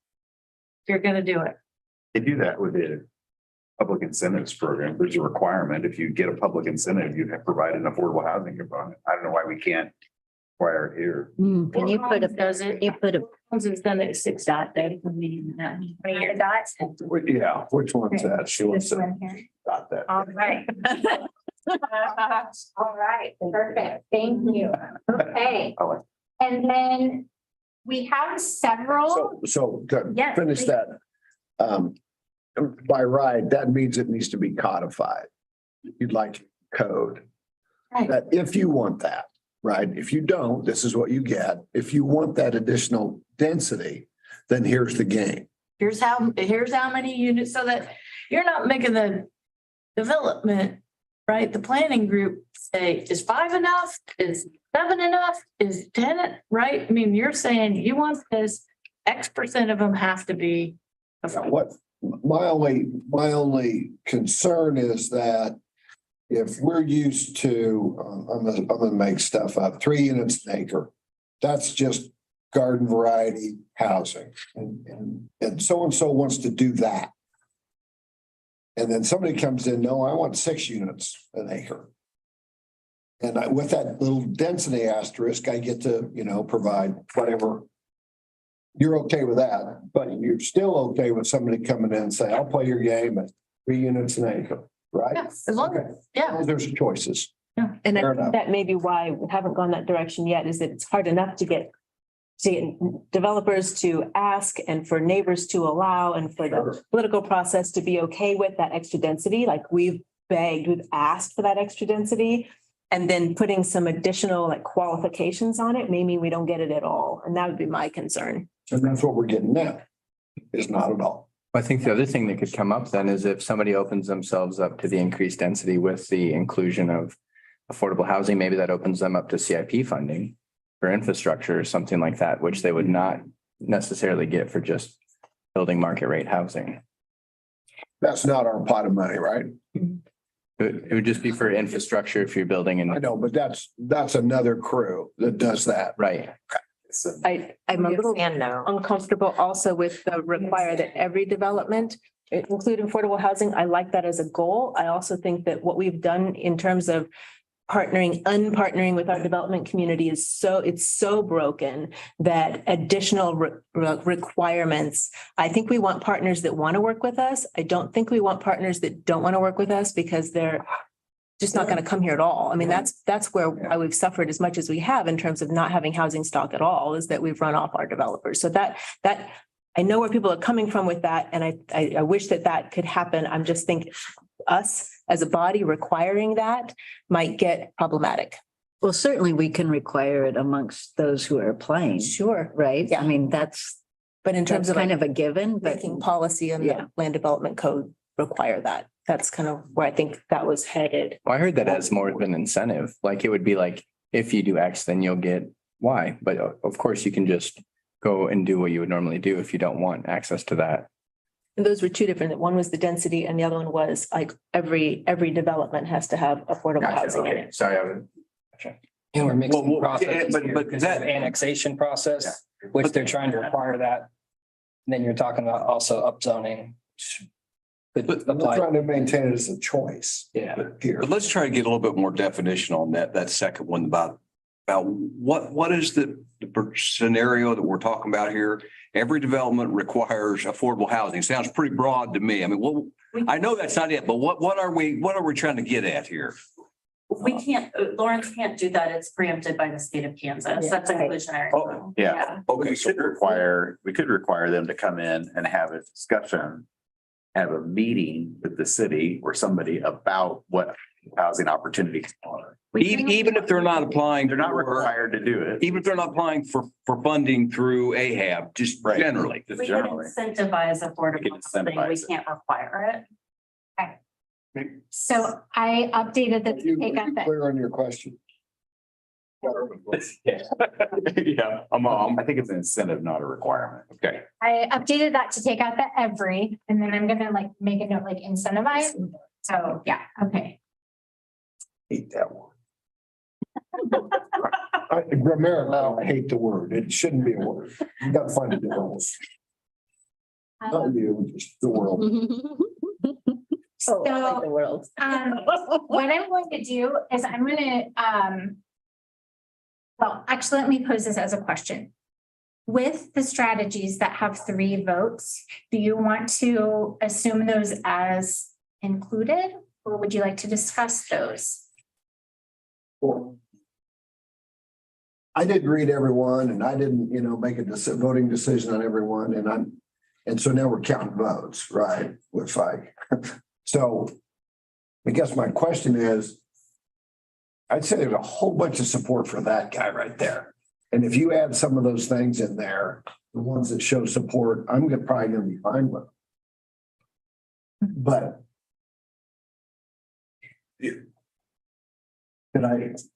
So, I'm worried about everyone that gets 3 is all of a sudden a policy or a strategy or something. Yeah. That's what I'm worried about. so, We're gonna have too many strategies. yeah, Christina. I would appreciate the explanation because I feel like when Shannon explained what that sticky note was meaning, it kind of opened up a whole conversation and I wanted to put a sticky on that too. So I appreciate the conversation. Okay, I think we might have some time to do that and have maybe go through all of the strategy, maybe. okay. Maybe. Yes. How about this? How about I'll note the ones where there's really strong consensus and then where there's like maybe less consensus and we might need some discussion. We can talk more. Does that sound okay? And can we also add that if somebody didn't get theirs understood, that they have a chance to explain it? That's exactly where, yes. So I was going to also open it up. So even if yours didn't get 3 dots or something like that, but you want to make a case for it because maybe folks didn't understand fully what you were suggesting, then there's some open space for that too. Absolutely. But yeah, that's going to be our process. Does that sound okay? All right. So for the others that have a lot of consensus around them right now, we have this one around exploring using housing trust funds to expand homeowners rehab loan programs to serve middle income households.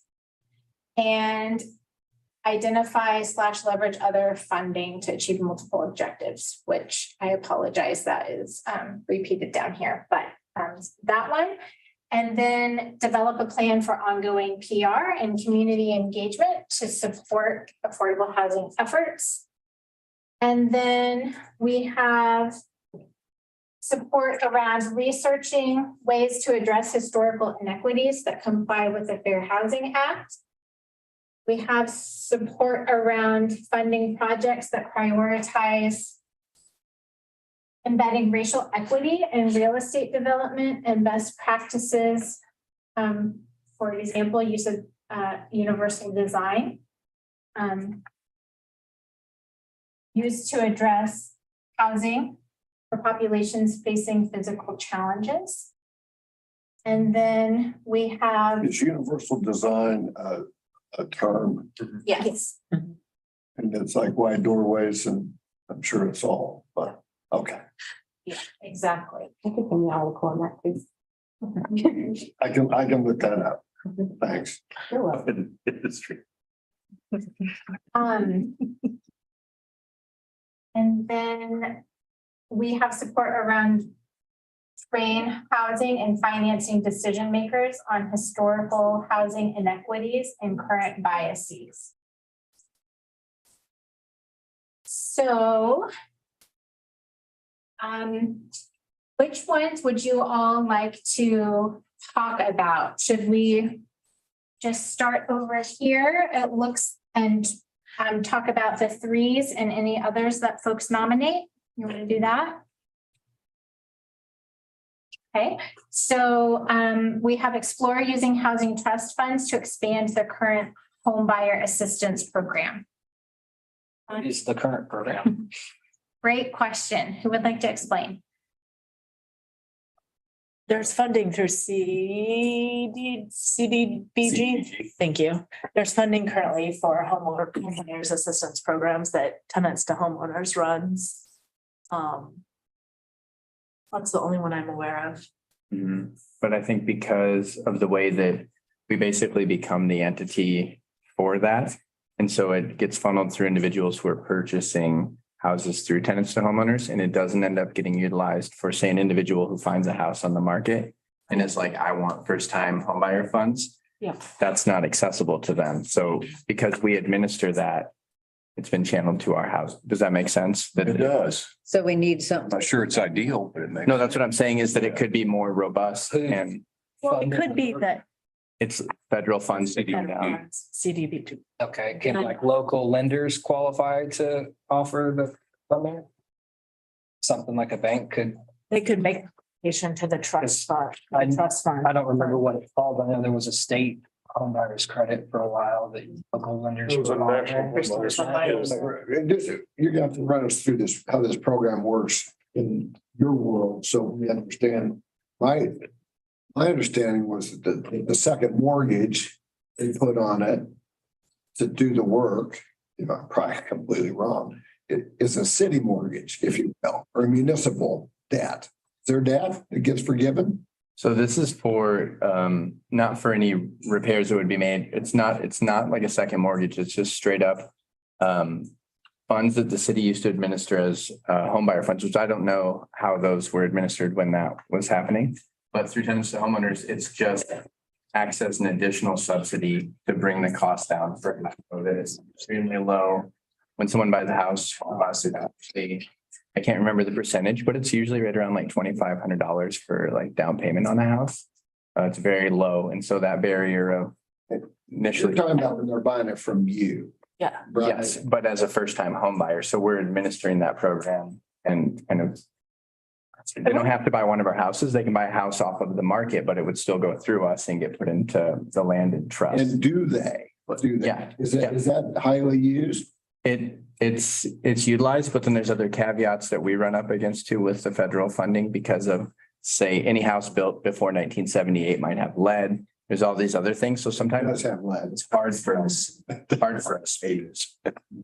But I think it comes down to marketing, right? I don't think a lot of people know that that's an option. I Right. mean, Habitat could apply for funds to do a first-time home buyer assistance program. I mean, that's what we do. So it's just, I think some of it comes down to marketing that I actually forgot that that was a strategy. And I was like, oh, why aren't we applying?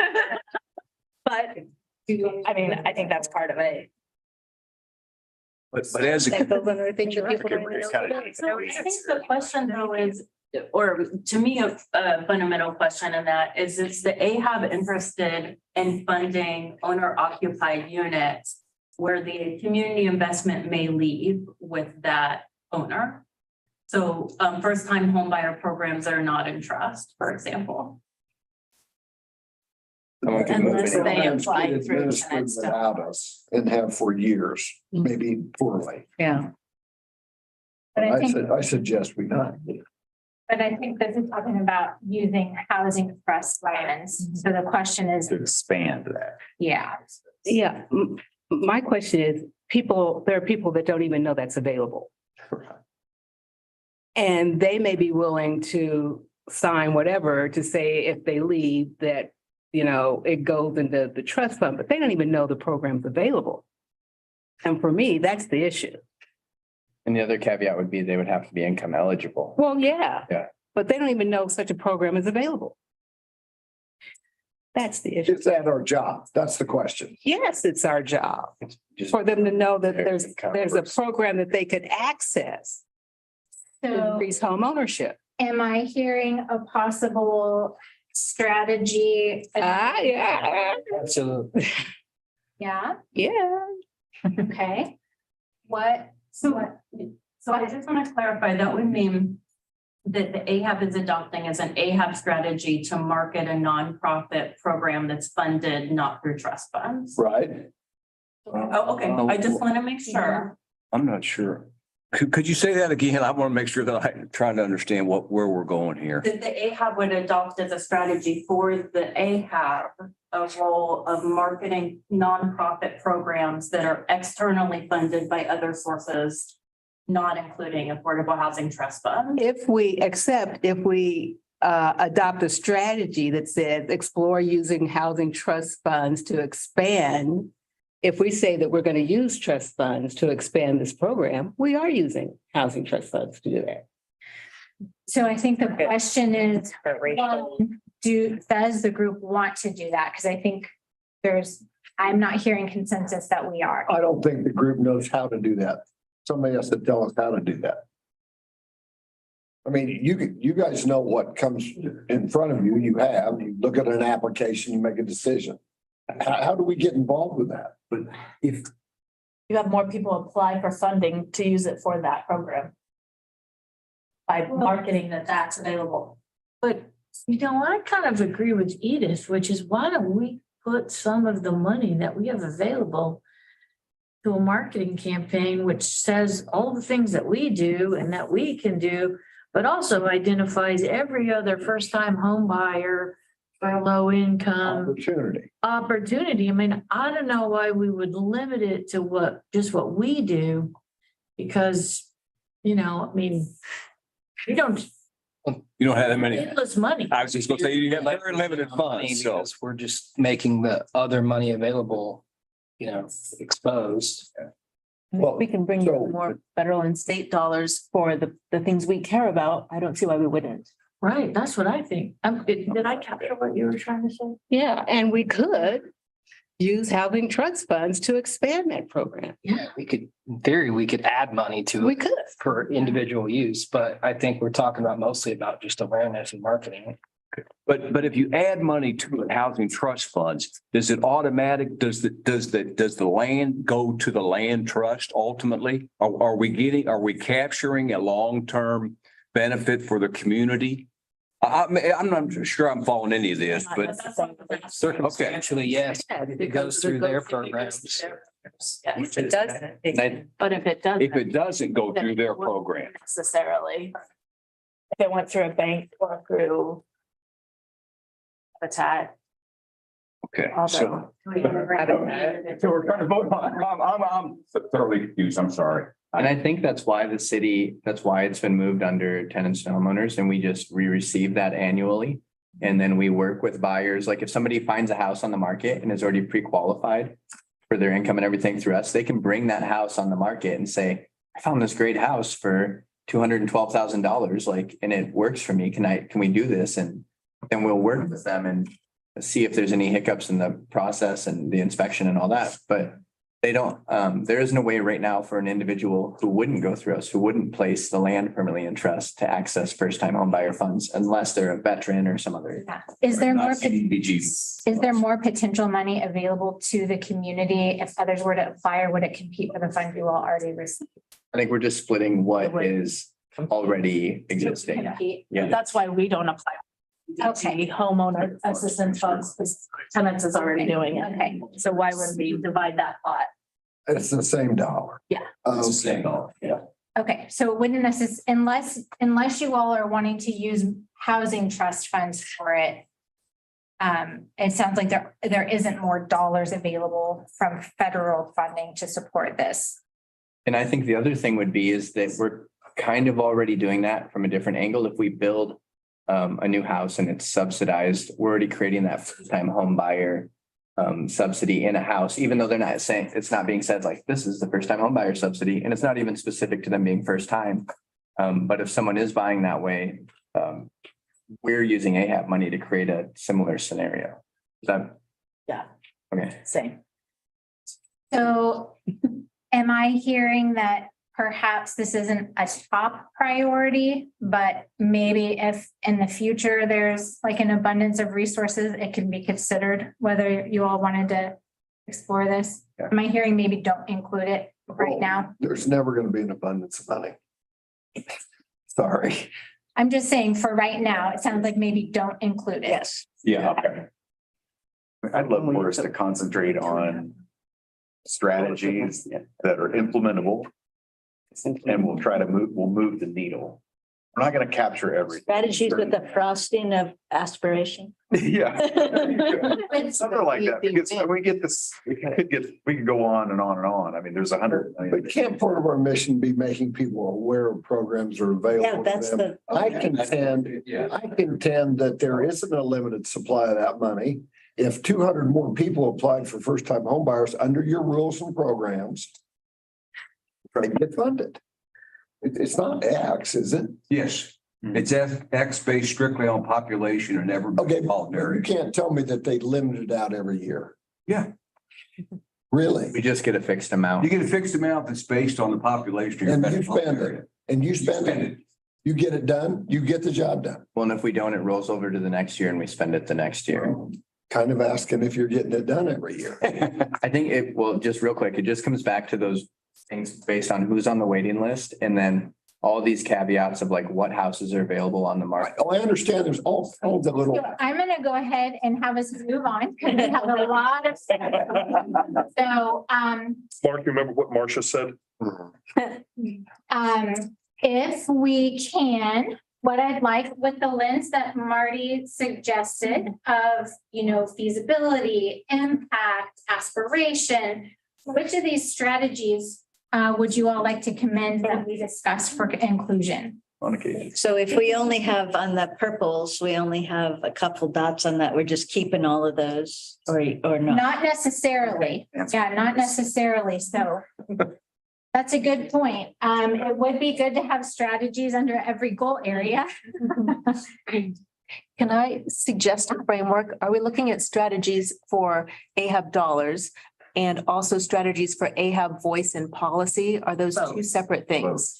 Both. Okay, because I don't want the policy discussion to ever be lost just because we also have dollars to spend. That's right. I think it's, Very good. and it's related to the supportive services. That was part of the mission. So I think all of those things, absolutely. Yeah. Great. So with that lens, which of these strategies, can you all see them or do you? No, not really. Okay.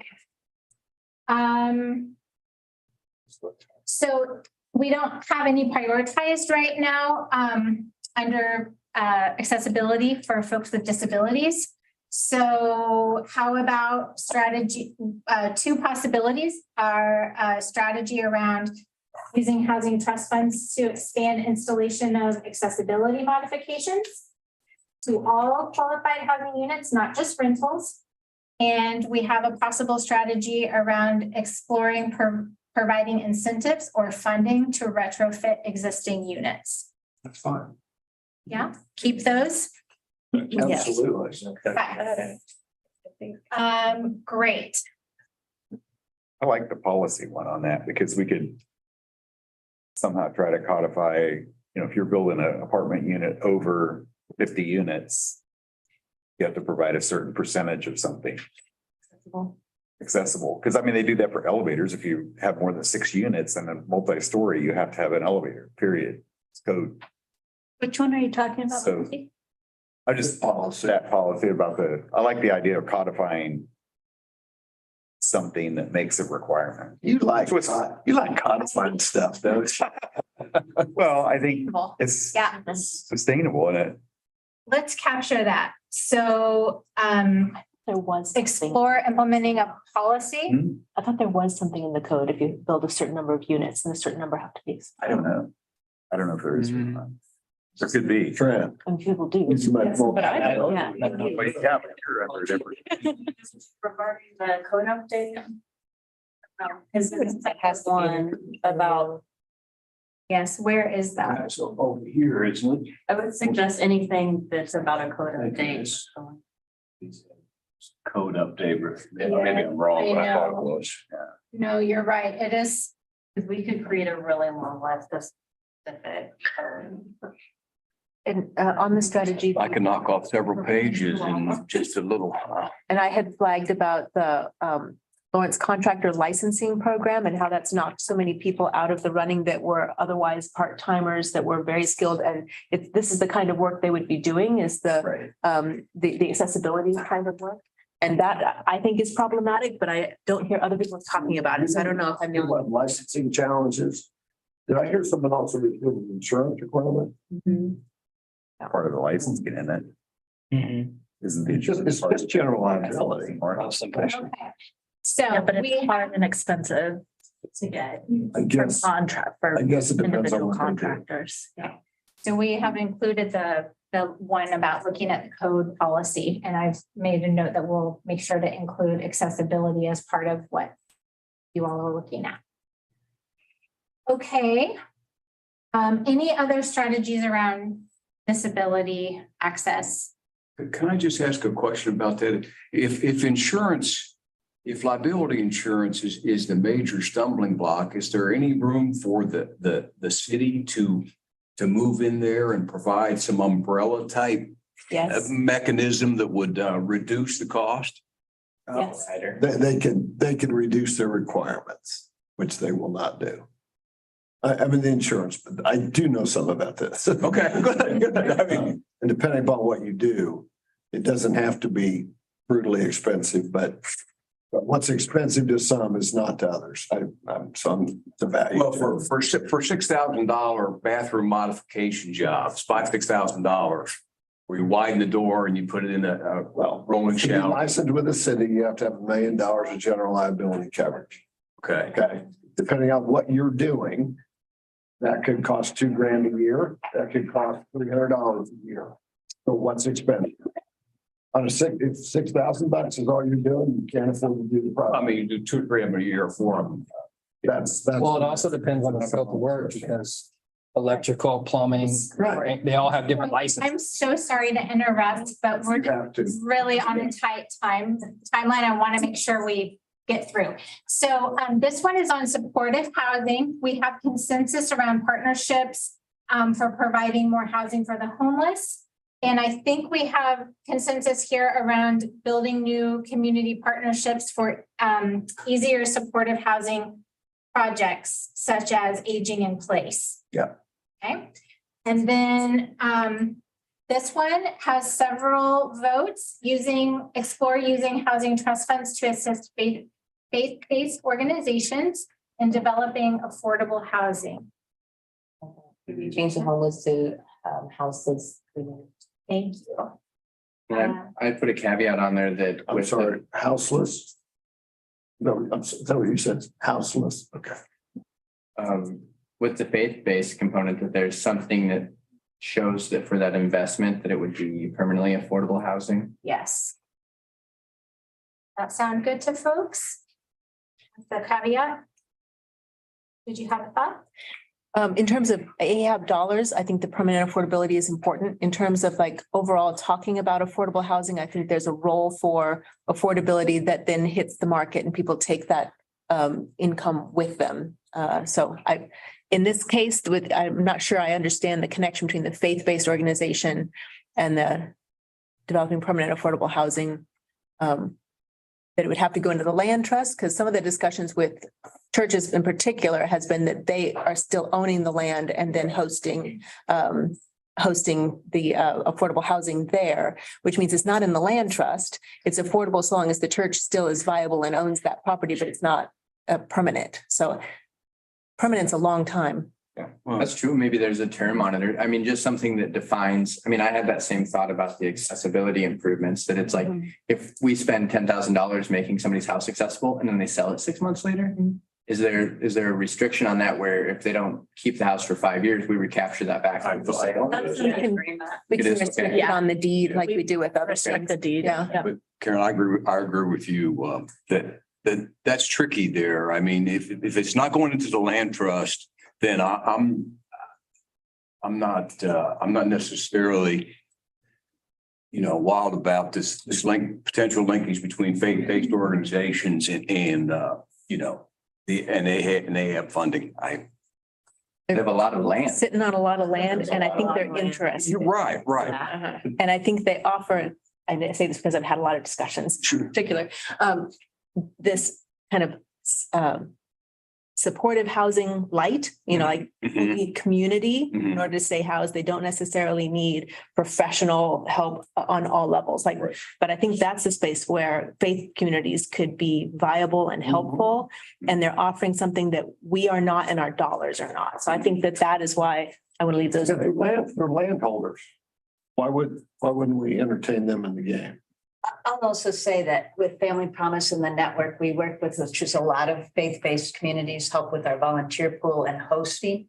There is some incredibly exciting conversations going on about utilizing their land and repurposing their land for the purposes of affordable housing. So I think it behooves this organization to think that way, and how else can we encourage that kind of discussion? Because these are properties that are in our city limits, right there, ready to be utilized with a little extra incentive and encouragement. And support communities around them. Yeah. So it's a marketing strategy, right, too, because not a lot of faith-based organizations know that that's an option. Right. Parishioners right here at home. I'm hearing consensus around that one. That's great. Thank you all. Okay, over here we have don't need to talk about that. Okay. Around developing strategies to increase awareness, engagement, and developing partnerships. We have interest around asking private developers what the barriers are to provide affordable housing development and educating them on opportunities. We have a couple of nominations around making equity impacts understood in the public process on land use decisions, and around identifying community groups for buy-in and going to them for conversation about AHAB, ask them for input on community needs and access concerns.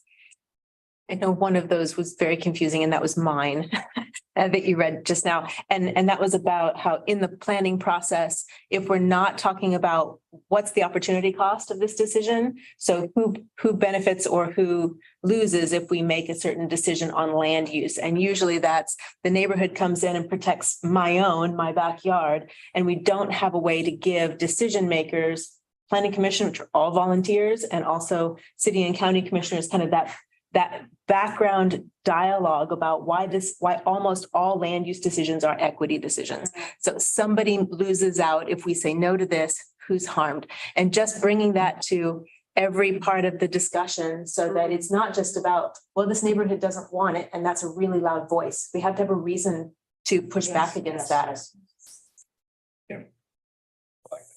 Yes, thank you. I don't know how we're gonna write that, but. I don't know how we're gonna write that, but I like the idea. I like the concept. Yeah, we might just go back to you on that. I think it could be an item on every staff report that has a land use decision. I talked to Jeff about that yesterday. Like, can we have an equity line item, or what's the opportunity cost? When it's in there a little bit about like who's harmed if we say no to this, but it's Right. not comprehensive enough for the kinds of decisions that I would want to be making with that data. And so far, there's like nothing to back me up when I'm making those decisions, other than a lot of angry Except your neighbors saying belief. why. But opportunity cost is a tough nut to crack. Part of the dialogue. Don't The get current format is essentially a voluntary neighborhood meeting the developer hosts and tries to essentially educate the neighbors and minimize how many of them will come yell at the commissioners. Right. Right. But I think it shows whether we're prioritizing, like, we're prioritizing your voice because you own something Yeah. versus prioritizing the experience of somebody else who doesn't have the opportunity or doesn't own something. And how is that? I mean, I think that could go for every decision we make, kind of, who does this help? Who does this hurt?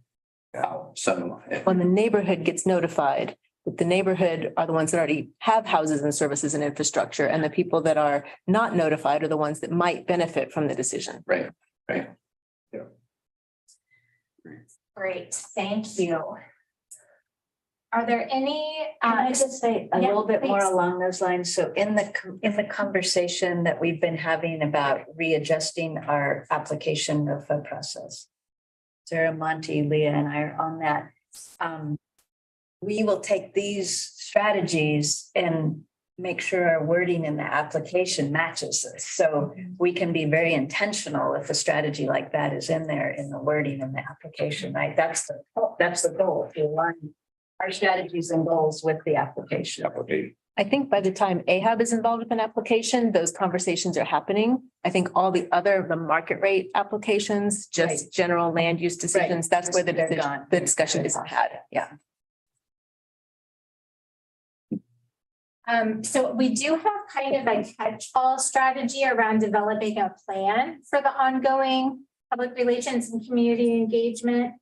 But is there anything else that we feel like needs to be added to this goal at this time? Or are we okay to move on to the racial equity? The only thing I would like to mention there, when you go to the development community, it's really important that you tell them what they can do instead of the alternative, which is what they all see when they see zoning requirements and this and that.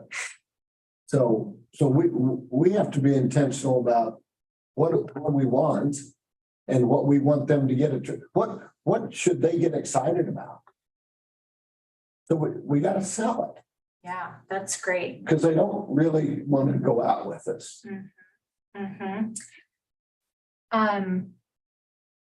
So for a strategy for that, maybe,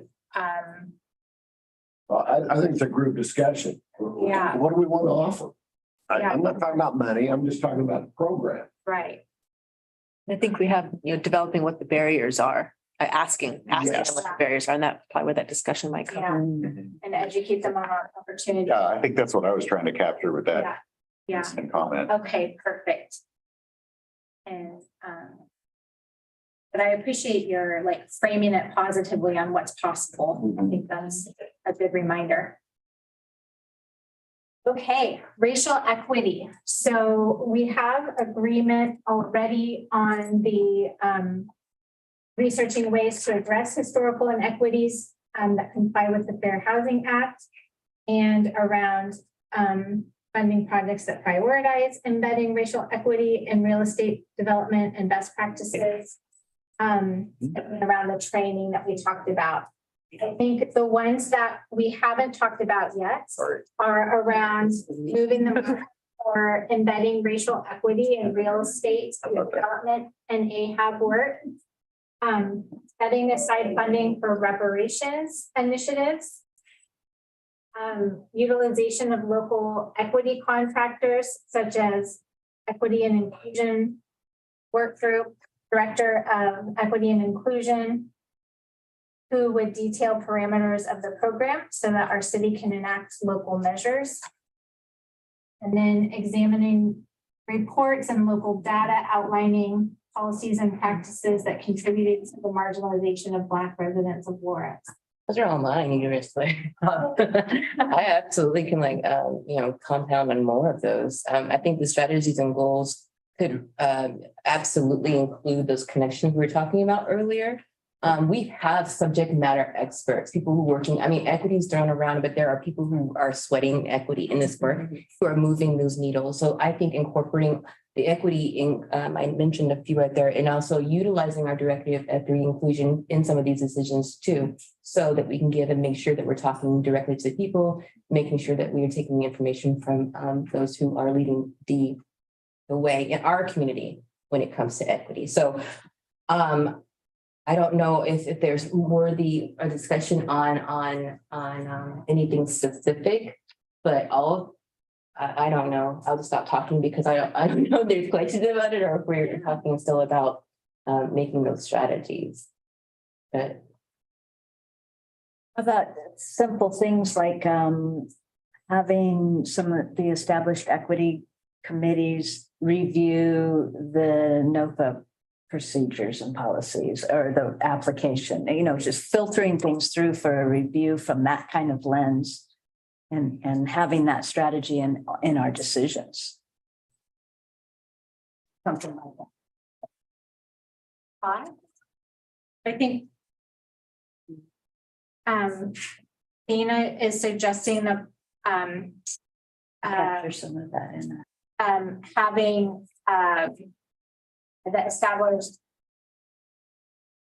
DEI, I'm sorry, I don't know the term of it, but the DEI committee review, like when you all have applications that are going to be opening up, have those reviewed first, for example. We have the equity impact statement as a part of the application. So is there a way that could just be quantified or better operationalized? Do we? I felt when I read those this last time too, that they didn't seem like a priority. They seemed like an answer to a box in the. Gotta have this. Yeah, Okay, so I'll put in, we follow fair housing, that kind of thing. And so I don't think it's a priority really, the way the answers were answered.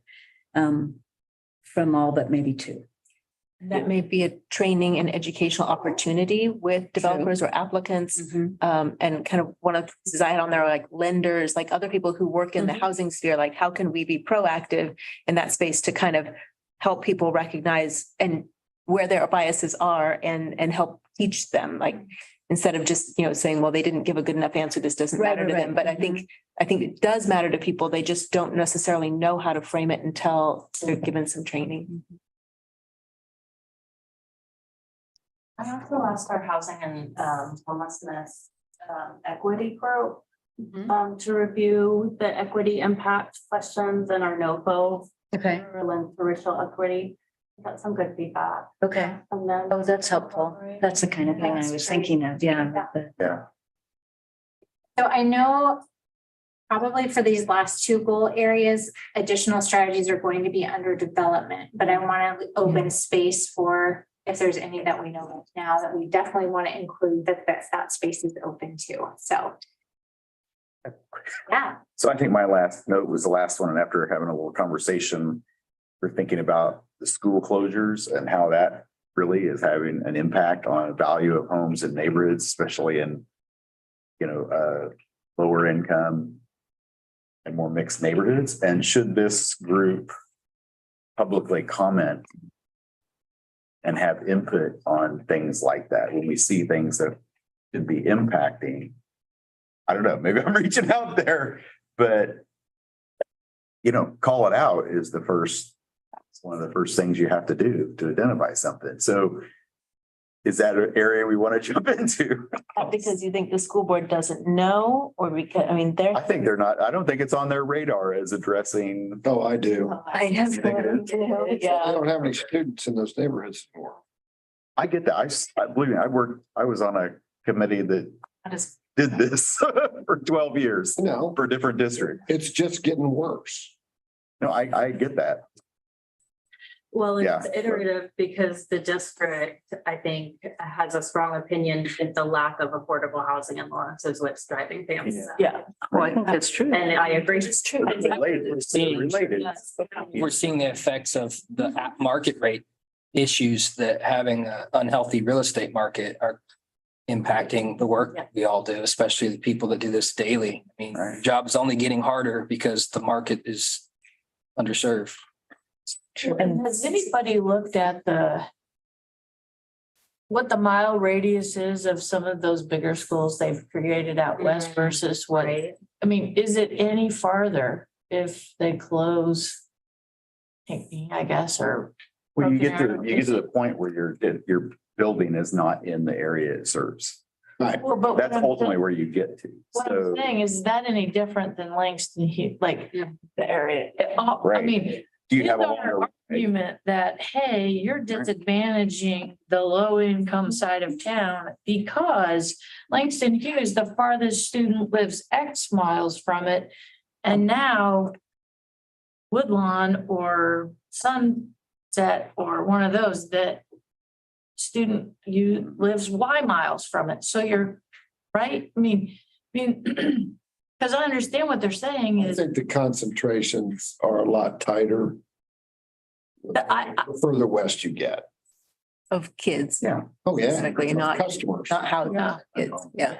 I mean, it would have been cool if we could have had like with the outreach component and being communicative and engagement that if we were where we will be soon, 10 years ago, and we could have said, we got to partner neighborhoods because kids are like dwindling. You have open lots, like, let's start figuring out how to There you go. do this. But like, I mean, we could do that now, but some of things are already in motion. yeah. And I know like there were points when we were in Brook Creek, when we were developing some housing that we were getting accused of gentrifying the neighborhood by building affordable housing. And there was so much disinformation around. And it was loud voices, right? So then it's like, boom, what are you gonna do now? But I think the communication part is, and it's all connected, right? Like the school scenario is connected to affordable housing, is connected to. Yeah. I would suggest we not get into that, if you're asking. It sounds like we have lofty goals and we need to get, Yeah. we need all the friends we can get. Maybe Monty, you talk about, like, as though we have representatives in the land trust and so we have representation in other committees and organizations. Maybe there could be a place for AHAB, I don't know who, but it could sit in on maybe school. I'm thinking all of the school board meetings. Is that what maybe you're speaking to and having? I mean, I go to the the city information. commission meeting and the planning commission meeting on occasion and talk about affordable housing personally, because I don't represent this group. Yeah. So, that's a way that can get accomplished without it being a goal of this group. Erica? So, I have a general overarching question that doesn't have to do with school closures. Okay. Whenever we're ready for that. Okay. and I'm not just saying school closure, I'm saying anything that impacts.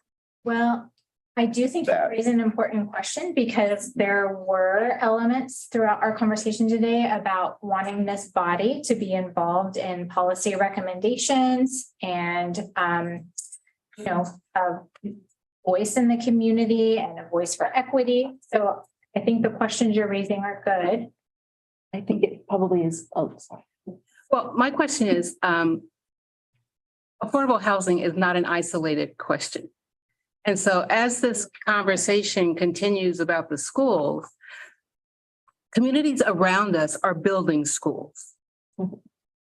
And the question is, why isn't Lawrence? Why is Lawrence's population dwindling for schools?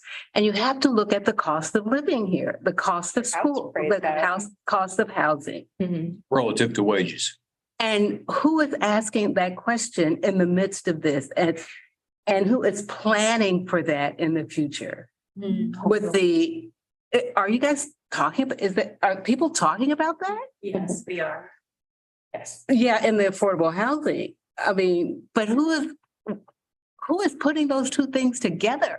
The real estate community's been harping on this for 25 years. I mean, it's just so This obvious. community can't breathe. It can't expand. It can't go anywhere. There's some natural reasons. There's a couple of rivers to deal with. But by and large, we can't expand this community to get an oversupply of anything. But the cost is just, Relative to wages, you got to remember that. and the wages. It's a housing cost versus wages issue. Another 1,000 units in this town of residential housing. What do you think the cost of housing would be? Down.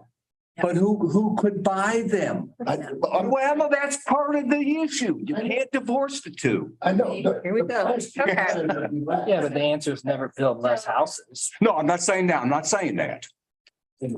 Never mind. Well, I just want to say, I think there's an issue of, we're talking about the school district. I think KU also has to be considered here because the lower paid positions at KU, a lot of them can't afford to live in Lawrence either. They live in Eudora, they live in Perry, they live in, in Baldwin. So I think that there's an aspect in this somewhere that's about some of the largest, like the largest employer, some of those types of pieces that affordable housing has to be a consideration in those pieces as this board moves forward. So I know it's a little different than what Monty said about the schools, because me and I were the ones talking about that. I do think, Yeah. go ahead. So to see if it's actually a strategy in the school. But what other communities do is like KU would build affordable housing for their workforce. And then the district could build affordable housing for their workforce. And so perhaps, so I wonder if that would be a strategy. Folks are dangerous. They can't build it if there's nowhere to build it. Need for affordable housing, which those conversations are happening and it's being put on the city to deal with. Okay, so what is going to be your role then? Because you're not paying your workforce enough to live here. KU is building housing. I'm sorry that Jeff is sitting in, Because they have. Mark. I'm sorry that Jeff is not sitting in on this conversation because the challenge that I hear from developers, the challenge that I hear from people trying to build is that to go through the city's development process is so onerous, is so challenging and difficult. And we were just talking a few minutes ago about the project out on Castle, and that was a good project. It would have been affordable. It would have been within the city, and it was rejected, almost out of hand.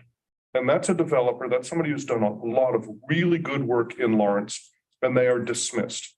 And so the challenge has been not just the expense, but the red tape that it takes to get the work done.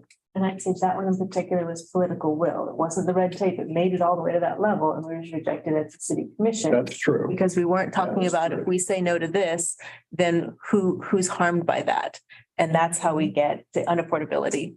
The city commission said no to that. Yeah.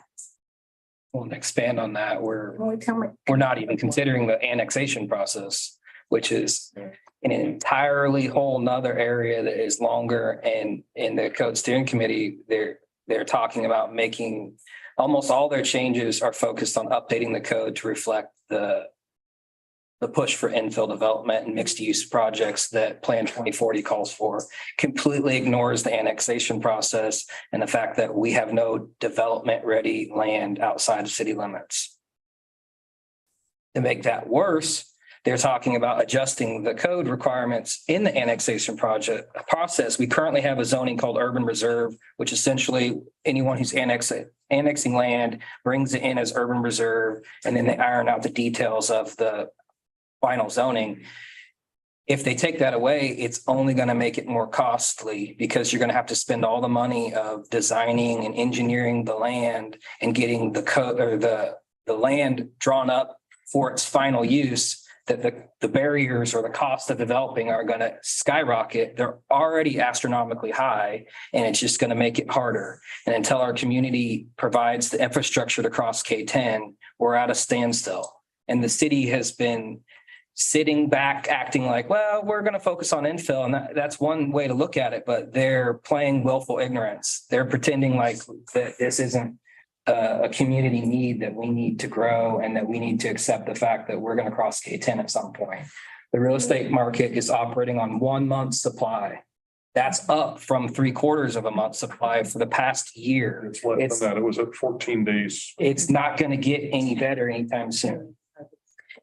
Am I hearing a potential strategy around maybe some community awareness and engagement around zoning or Advocacy. advocacy? And I think that's been going on. I'm not sure what more currently.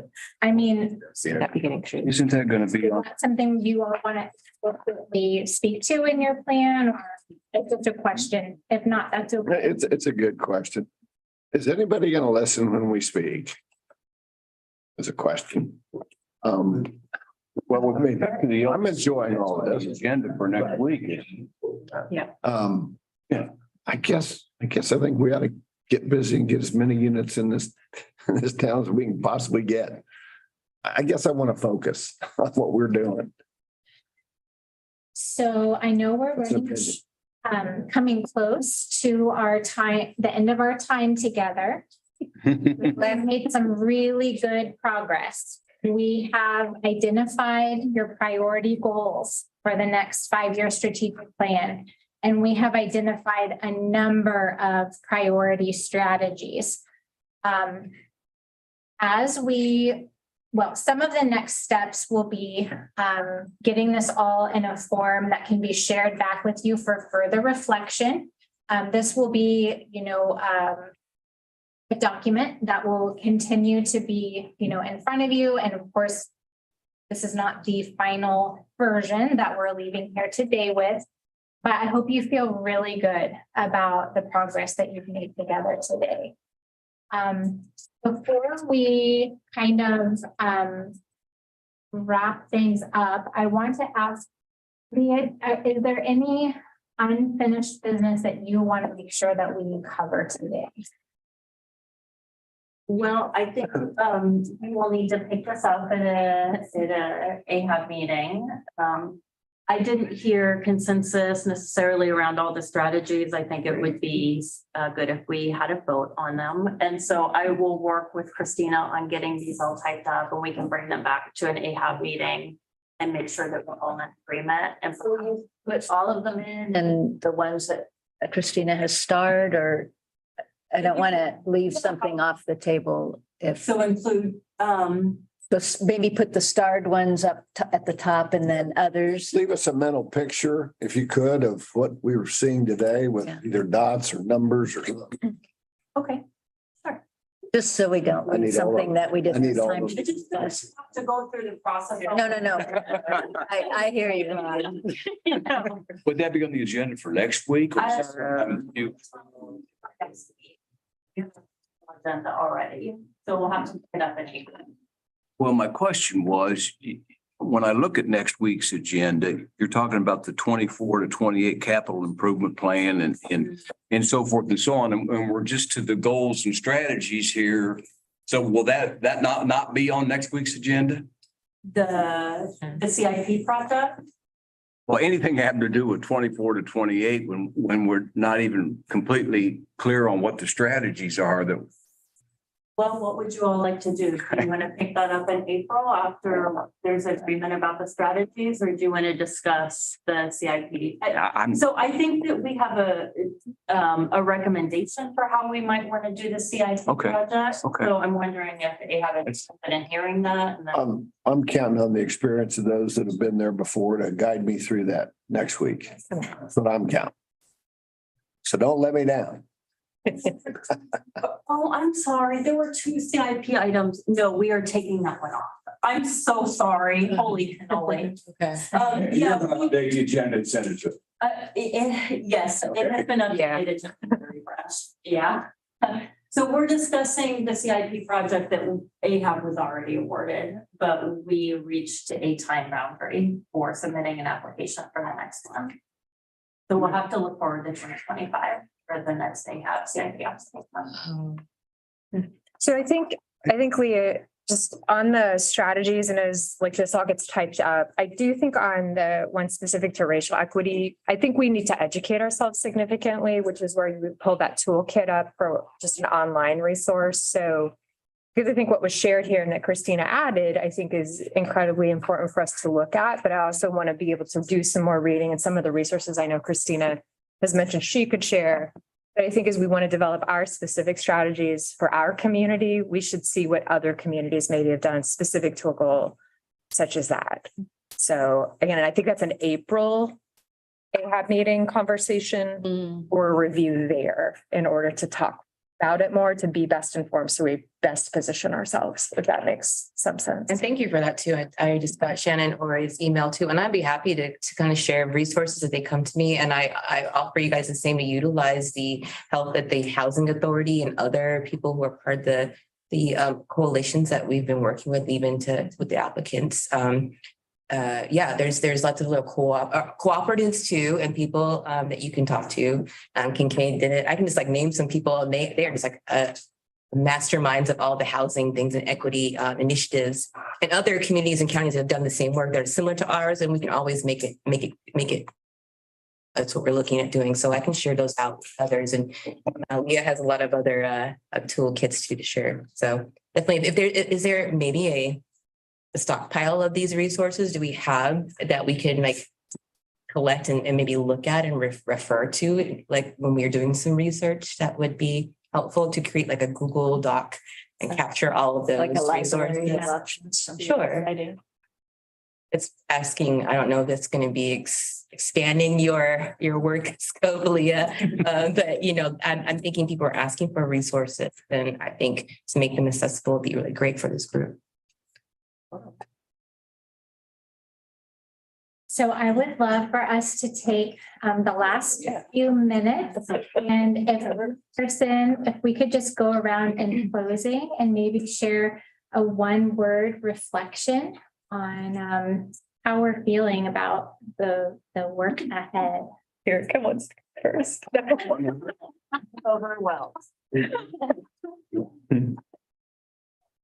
Second that. Pretty confused, but we're here. Get there. Grateful. A big task. I'll say hopeful. We're talking about it. The community's talking about it. That wasn't always the case. That's 8 years ago. Optimistic. Excited. That's my word. Enthusiastic. Also enthusiastic. I can tell.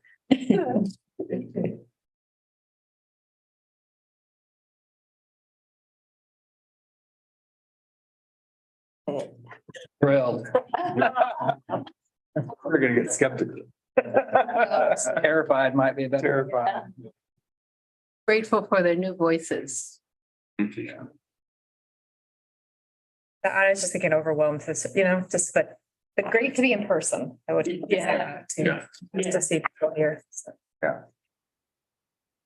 Thank you. Thanks. Thank you.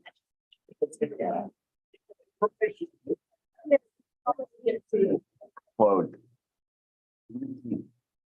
Oh my God. You're on the plane. Yeah, Officially adjourned. Adjourned. You're not waiting for. They have affordable house as